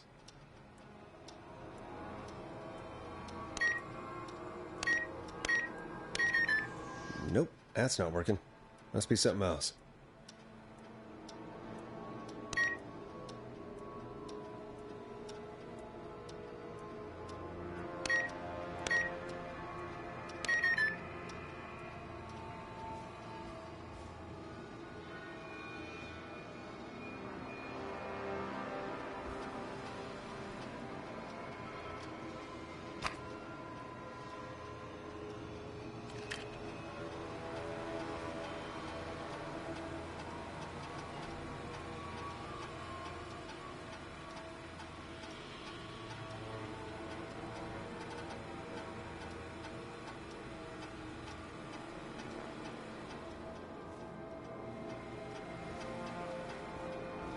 Hey, Peggy, you there? Yeah, I'm here. Did you find what we need? I can't figure out how to get into this stupid safe. No worries. We still have a little time. Reggie writes almost everything down somewhere. I'd recommend you start reading. I'll have a look around. You're probably right. I'll let you know when I find something, or don't.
Nope, that's not working. Must be something else.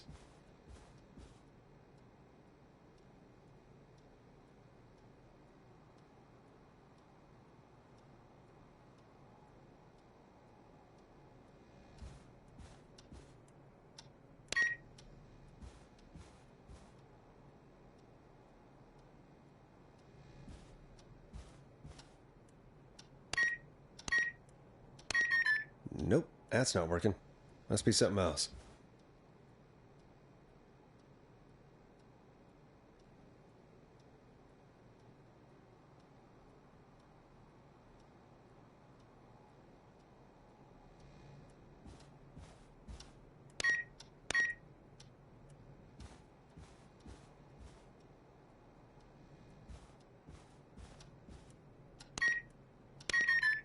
Nope, that's not working. Must be something else.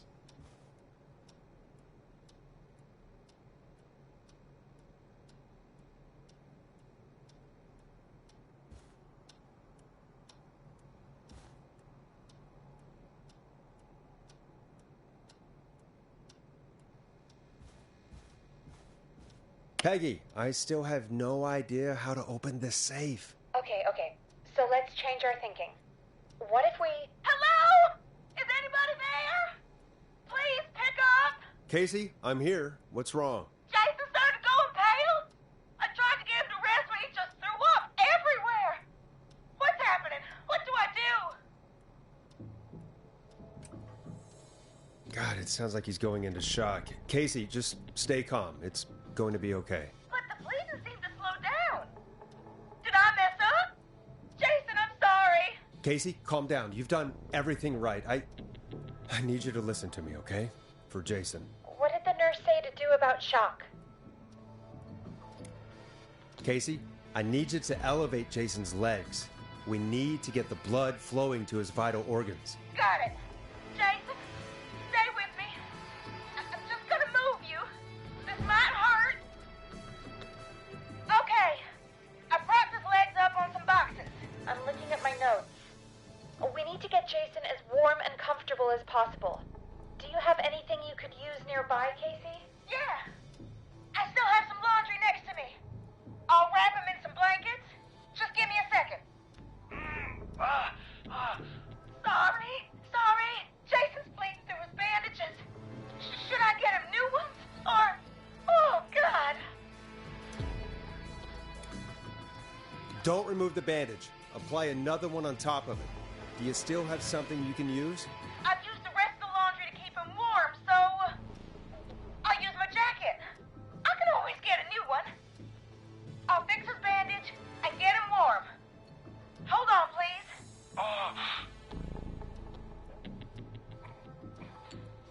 Sorry. I'm done. You're gonna be okay, Jason. Just relax now, okay? Forrest, I'm scared. He's not doing well. Is he gonna...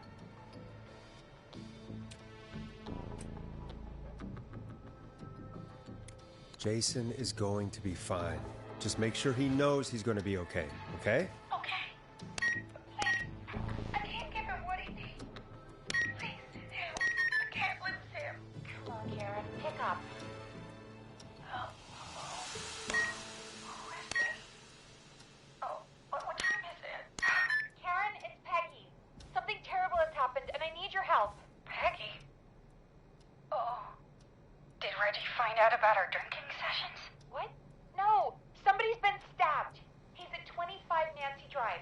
There's no ambulances, and... Whoa, Peggy. You know I missed first aid training. I have no idea what to do. Please, Karen, you always know what to do. You're the best we were able to come up with. I really don't know about this. Karen... Okay, I'll do what I can. 25 Nancy Drive, right? Yes. Thank you, Karen. I really owe you one. You're looking for Jason and Casey. Thanks. I'll head over there now. We'll talk soon, okay? Good luck. Hello, Casey. Are you there? How are we doing? Bad. Jason seemed really weak, and then just started thrashing.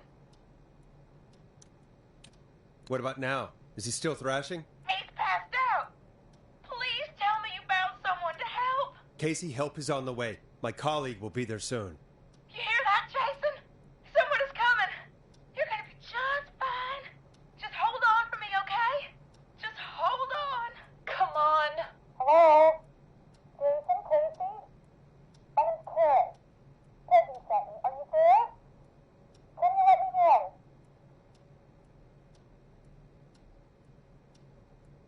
Oh boy. He's definitely been stabbed. I'm gonna need you here, Casey. It's gonna be all hands for this one. Okay. Forrest, we'll call you back later. I have to go now. Good luck, everyone. God, I hope he's gonna be all right. And with that, the show moves on. We're sending our best wishes to Jason. Well, after all that excitement, I think we could use some music. Come back upstairs when you're ready.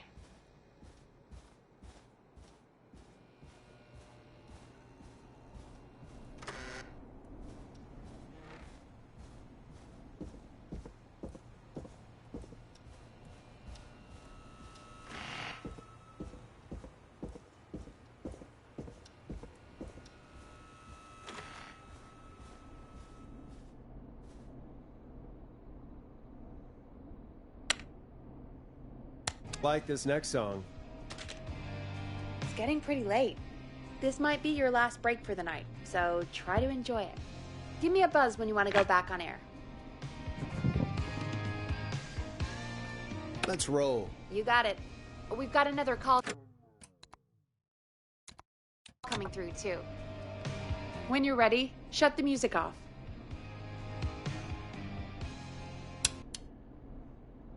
Welcome back to 189.16, The Scream. I believe we have another caller on the line. How are you tonight, caller? Forrest, man. Hey, it's Roller Ricky. Good to hear from you again. How you holding up after everything? Is Maxie okay? Maxie is a little fighter, man. I just know he's gonna pull through. I think our roller show might be canceled tomorrow, though. I'm sorry again about how that went. Is there anything else we can help you with, Ricky? Actually, I think I have some info that might help you. Did you see or hear anything during the attack earlier? Not exactly. You see, man,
me and Jason know each other. You know each other? Yeah, we went to Gallows High and played on the football team together. He was a gnarly offensive linesman, and I was our star wide receiver. Runner Ricky, they called me. All right, and what does that have to do with tonight?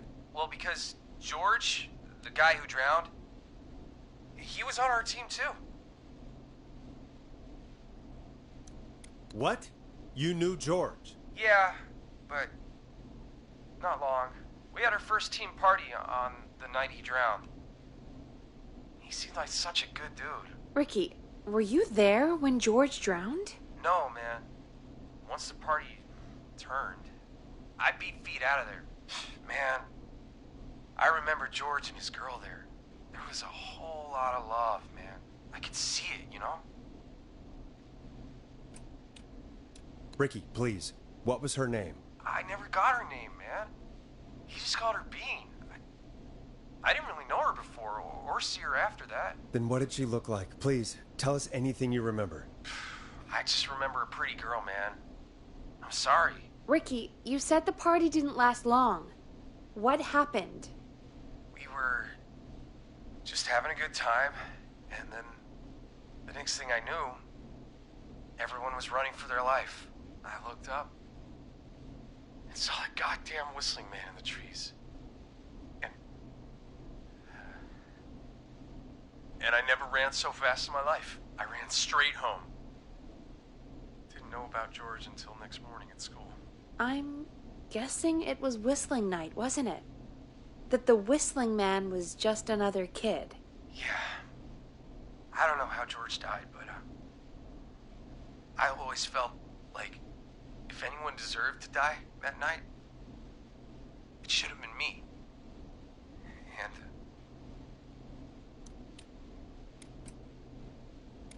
Can't believe they did that to you all. yeah, but they did.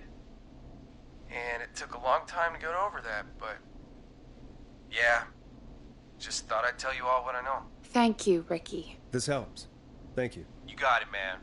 Anyway, I think it's time for me and Maxie to free up your phone lines. Night, Ricky. All right, folks. Looks like we got a new lead in the case. If anyone has any info about this mysterious being, please call in. If she was George's girlfriend back then, she's probably in her mid to late 30s now. Huh. Oh, we have another call coming in, but hang on. What's up, Peggy?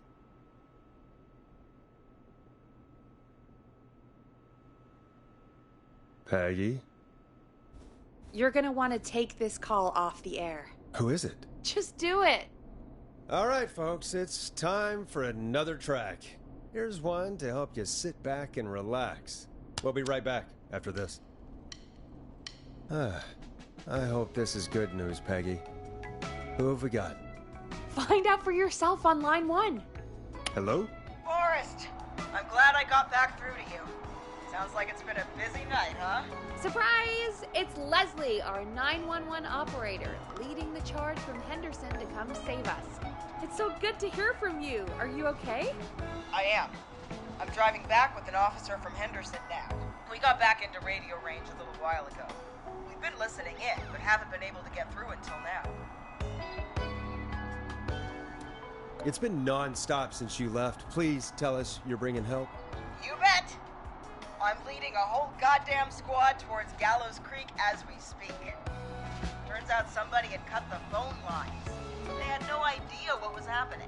That's great news! That's crazy about the phone lines, though. Do you think the Whistling Man cut them? I'm guessing so. I don't know how the Whistling Man did it. But that doesn't matter right now. Listen, we're coming in hot, but we need your help. I know Gallows Creek isn't a big town, but if we don't know where the Whistling Man is, we can't get him. Her. That's where you come in. You can count on us. What do you need? It might be a long shot, but here goes. The Whistling Man already called up a few times. I bet she calls again. We're still a little ways out of town, so if she calls, stall her. Buy as much time as you can for us to get in. And while you're talking to her, try to figure out where she is. We'll be listening in, so once her location is known, we'll head straight there and end this nightmare. I'll do my best. I know you will. Heck, I can see the headlines now. Forrest Nash's interview of a lifetime. Anyway, I'll radio the other cars and tell them the plan is a go. Hopefully the next time I see you, it'll be with our killer behind bars. Take care now. We'll see you soon, Leslie. Oh, thank God. It sounds like this is almost over. We're nearly through this. Best we don't waste any time then. Let's get back on air. You got it. Okay, Forrest, shut the music off. Bringing you back live now. Welcome back to The Scream with me, Forrest Nash. The line is lit up, but before I get to our next caller, I just want to say, things are looking up. It's almost over. But for now, let's bring in our next caller. Evening, caller. This is Forrest Nash. Forrest? Casey, is that you? Are you all right? Forrest, it's Jason. What about Jason? Is he okay? He's gone. Oh, Jason. Your friend. They tried everything they could. They said he just lost too much blood. Are they still with you? Can we... Your friend? No, they just left. They seemed really shaken. I'll have to call them up tomorrow. I can't believe he's gone. Could I have done more? You did everything you could have done. You both did. I'm sure Jason knows that. Thank you, Forrest. I really hope so. Hey, guys, I'm really sorry, but there's a call on the other line. I just need to make sure we don't have another situation brewing. It's all right, Peggy. I understand. Do what you need to do. Thank you, Casey. I'll be right back. Forrest? Yes, Casey? Before Jason passed out, I asked him who did this, and I think he knew who attacked him. Are you serious? Yeah. He said it had to do with a boy named George Barrow? It all keeps coming back to George Barrow. He said that George died during... God, what was it? Whistling night? Some kind of prank night. And that the person who stabbed him wanted revenge for George. Casey, are you absolutely sure this is what Jason said? Yeah, I think so. Jason still seemed with it when he was telling me, so I don't doubt what he said. Did you say Jason told you who the Whistling Man is? He did. He said it was a woman. They went to school together. Somebody called What? What happened? Are we still on air? No, we're not. Seems like the power is completely gone. How do we get it back on? I don't, we can use the emergency generator down in the basement. Reggie picked it up a while ago in case you ever needed to do an emergency broadcast. An emergency broadcast? Emergency? You know, nuclear war, alien attack, broadcasting a serial killer's location to the cops so we can end this nightmare. Fair point. It's in the storage area, in the far back corner, up on the wall. You might have spotted it earlier when you were digging around for all those tapes. It'll have a big red button. Just press that. I'll see you when you're back.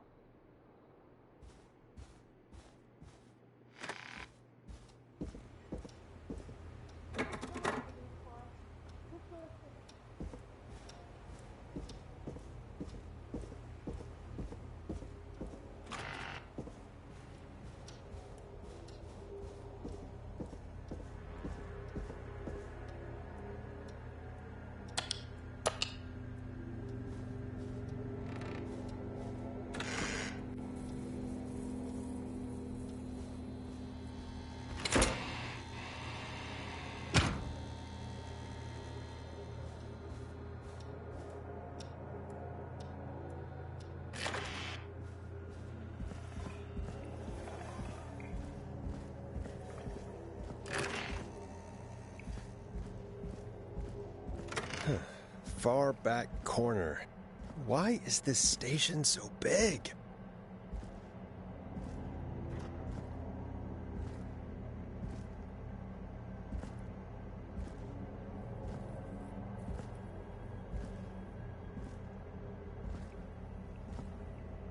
That must be it.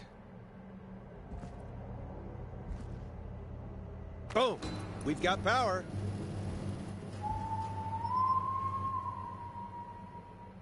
The Whistling Man. I need to warn Peggy.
Oh no. Peggy! Where'd you go?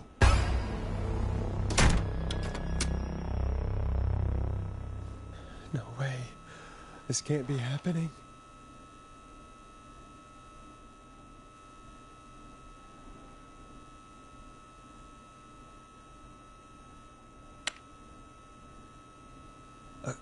A call.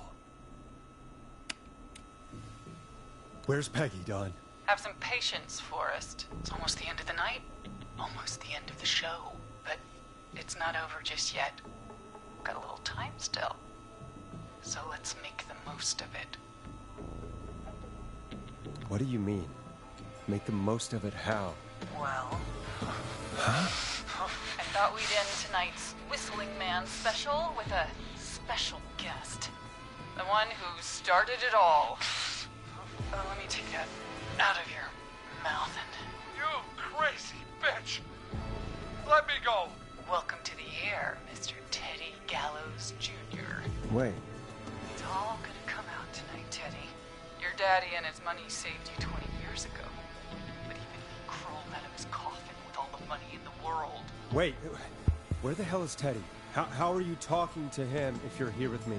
Because I'm not there with you, Forrest. I'm here with Teddy.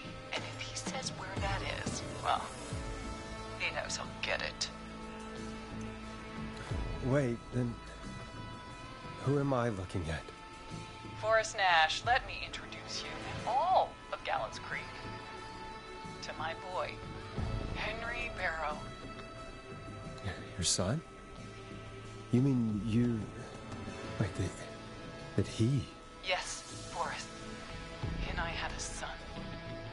So there were 2 whistling men tonight. Of course. That explains how you were always able to get around town so quickly. And Murphy, he was right, wasn't he? He did fight a man. He did. I taught my boy to never run away from a fight. Hang on. Did you say Barrow? Then are you? Let me just get this mask off. Damn uncomfortable thing.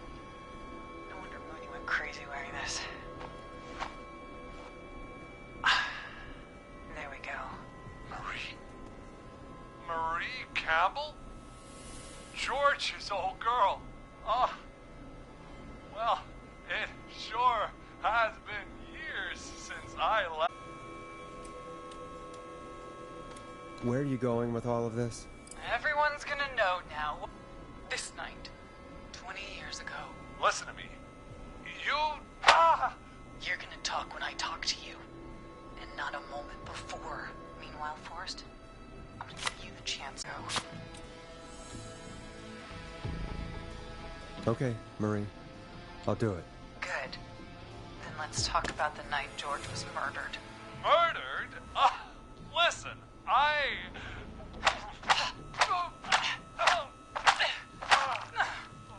I said you speak when you're spoken to.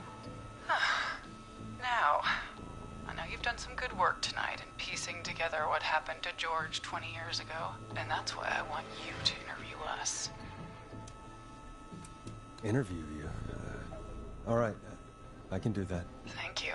I want you to help me and Teddy tell the story, Forrest. Do a good job. And hell, you might be the only one to leave here alive.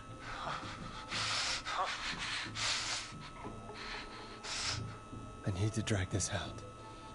If I can buy Leslie time to get back to Gallows Creek, and if I can find out where Marie is, then this can end. Teddy, we'll start with you. Just, talk me through what happened that night. How did it start? how would I know? It was 20 years ago. Hit him again, Marie. Oh, what the hell? God damn it. Okay. Our first team party was coming up. And when I saw the date it was scheduled for, I had an idea for a way we could prank the new guys. I understand that kids in Gallows Creek know tonight as Whistling Night. I'm guessing that's what you mean? Well, we didn't have a name for it then. It was just the night that Mooney went missing. But Whistling Night is what they'd call it later. Wait. You mean this was the first Whistling Night? Keep talking, Teddy. We went up near Whistling Point. God, who was there? Me, Jason, and George, of course. But George didn't come alone. He brought Marie. And Roller Ricky, he was there too, wasn't he? Yes, Ricky was there too. Runner Ricky, our wide receiver. I helped him off the bottle, you know. Because I'm a decent man. Is that so? Yes, it is. He came apart one day. Some people do. He had some issues. Wasn't stable. I didn't want him to hurt his chances in life. So, I helped him keep himself together. You were afraid he would talk about that night, weren't you? Keep talking. About midway through the night, we put the prank into action. We looked up at the trees and saw Jason there, bloody, like he'd just been stabbed. And the whistling man, screaming. George and I and Ricky, we got left behind. But Ricky was in on it too. I know he was. He and Teddy were as close as anybody. Teddy must have told him the plan. Did you ask Ricky if he knew or not? I didn't see any reason to. Why? Because Ricky phoned up earlier. He didn't know anything about it, Marie. What? He had no idea what was happening. He said he was as terrified as anybody. Isn't that right, Teddy? You didn't tell him, did you? Ricky never could keep his mouth shut. If we told him, he would have given everything away. But well, it doesn't matter. He didn't run his mouth enough to tell anybody about it afterwards. He's still guilty. It was just a stupid prank. How can you still say it was just a prank? Oh, come on. God damn it! You made George think Jason had been murdered. He thought his best friend was dead. And so tonight you stabbed him for real? It's the role he wanted to play. If I'd saved Jason, maybe I could have derailed her for a bit. Enough about him. Me and George took off running, but somehow we got separated in the woods. I ended up near the bottom of Whistling Point, and when I noticed George wasn't with me, I panicked. And then, I don't know how he snuck up on me, but the Whistling Man grabs me. I scream, and he starts laughing, telling me it's just a joke. I can stall for time here. Who was it, Marie? Who was the Whistling Man? I suddenly recognized it was Chuck. Chuck Brody was the Whistling Man, laughing away. But then he stops, and he's looking up at the top of Whistling Point. What was he looking at? Teddy, what happened next? Nothing. I mean, it was just... Teddy? George fell off Whistling Point.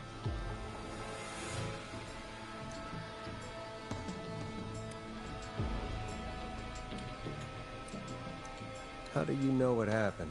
I saw it. You pushed him. You were up there. You were dressed as the Whistling Man too, and... I didn't push him, God damn it! I just chased him up there, and he kept backing up. When I saw he was about to go over, I reached out. That's what you saw. You liar. It's not my fault. He didn't know it was a joke. If he'd had any brains, he would have realized. Ugh, you bitch. No one's going to believe this. After all you did. If she's lying, why the cover-up? My future was at stake, Nash. You know what it's like. People like us are bred for bigger things. I'm going to be the mayor of this town, Forrest. And then governor. And then, who knows? What happened that night was tragic. It should never have happened. But it was a mistake. It was just a stupid joke gone wrong. So my father sent Clive out to clean it up. Why should a blip ruin my future? George was a blip? That's an evil thing to say, Teddy. That's the way it is. My father agreed with me. Sandra found him the next morning while out jazz running. She found him in the river, but she lied about that to protect Teddy. She said something about her rent going up, unless she... Teddy, did your father own Sandra Sharp's dance studio? It's Gallows Creek, not Sharp Creek. Hit him again, Marie. Damn it. Yes. Okay. We own most of the town. That's it then. Your father was going to run her out of business unless she lied and said she found him in the reservoir instead of the river. What my father did in his business dealings is nothing to do with me. The false reports. That's why you killed Sheriff Matthews too, isn't it, Maria? Not just to get him out of the way, but... Everyone was in on it, Forrest. Even the coroner wrote a fake report. Said George was drinking, that he just got himself into trouble, and... Fake report? I only heard the tapes. You'd be disgusted by it. For all it's worth, Virginia didn't have much of a choice. She had a sick sister whose treatments she couldn't afford. She played along with the gallows to save her sister's life. And her own. Even still, she should have told the truth. I did my part. I tried everything I could think of. I even went to the newspaper, but no. That coward killed the story. But Maurice Russell is dead now.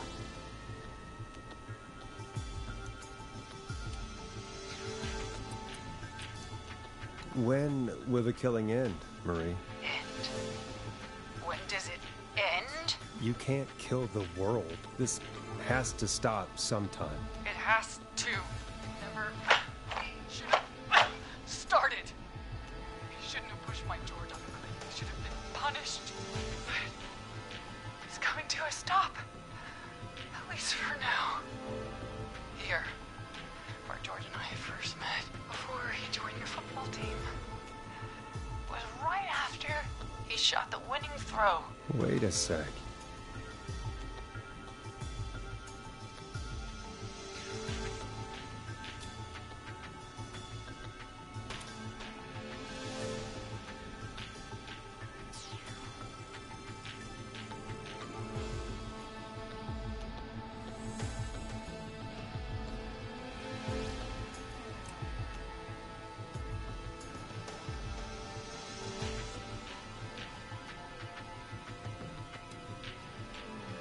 You're at the football field. Jesus Christ! Forrest, you idiot! We're in the gym at Gallows Creek High! I told you not to do that. Wait! He's dead too now, isn't he? He is. Anyway, I think that about wraps up the interview with Teddy. So... Marie? Where? Oh my God. Peggy! Teddy! Peggy. It's been so long since I've seen your face. I worried you wouldn't come. And here I was, thinking you'd forgot me. I'd never forget my own sister. Sister? Peggy, what's happening? Why are you even there? Wanna explain, Peggy? Earlier, while you were speaking to Casey, I got a call. Do you remember? Well, it was from Dawn.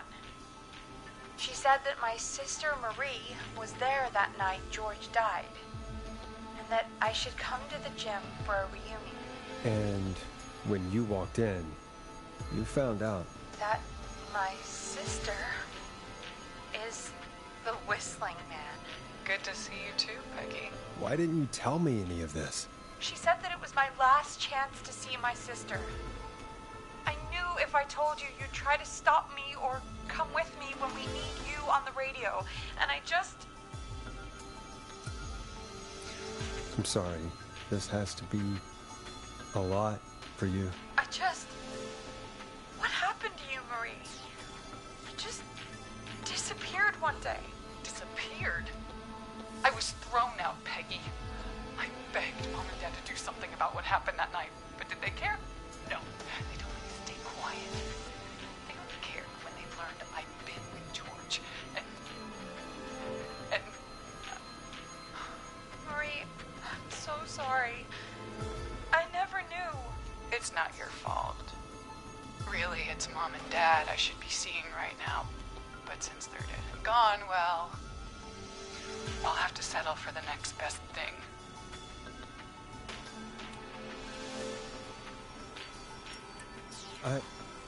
Wait. Is that why you went after that kid in the maze? Eugene Stein? Because his parents? That's right. Eugene's parents were there that night, too. They got themselves killed in a bus accident. And since only their child was left... Marie, please. Mom and Dad are gone, Peggy. Besides, you forgot me. Just like the rest. You forgot. Is there any way I could prove Peggy didn't forget Marie?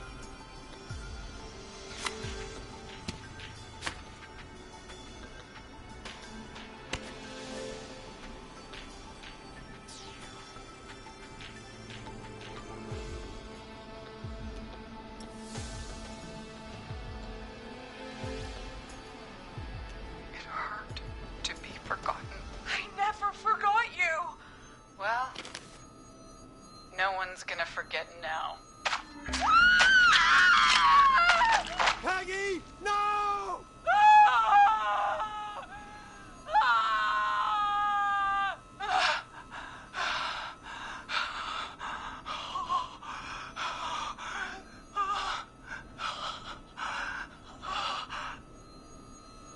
Henry, kill him.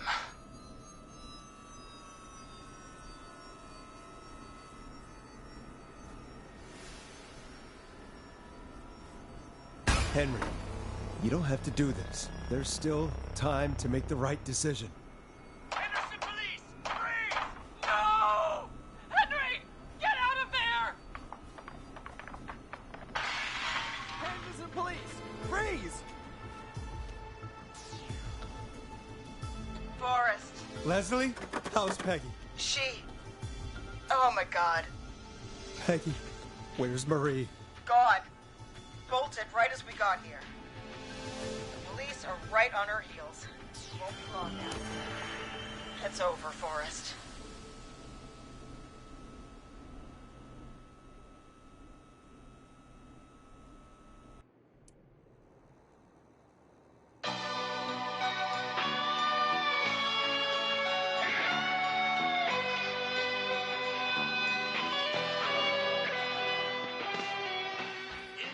Dead of night, I can hear you calling for me, and there's nowhere to run. This is Officer 12. Come in. One suspect is in custody. We've trailed the other suspect into the nearby woods. Just out of sight, and you won't let me go.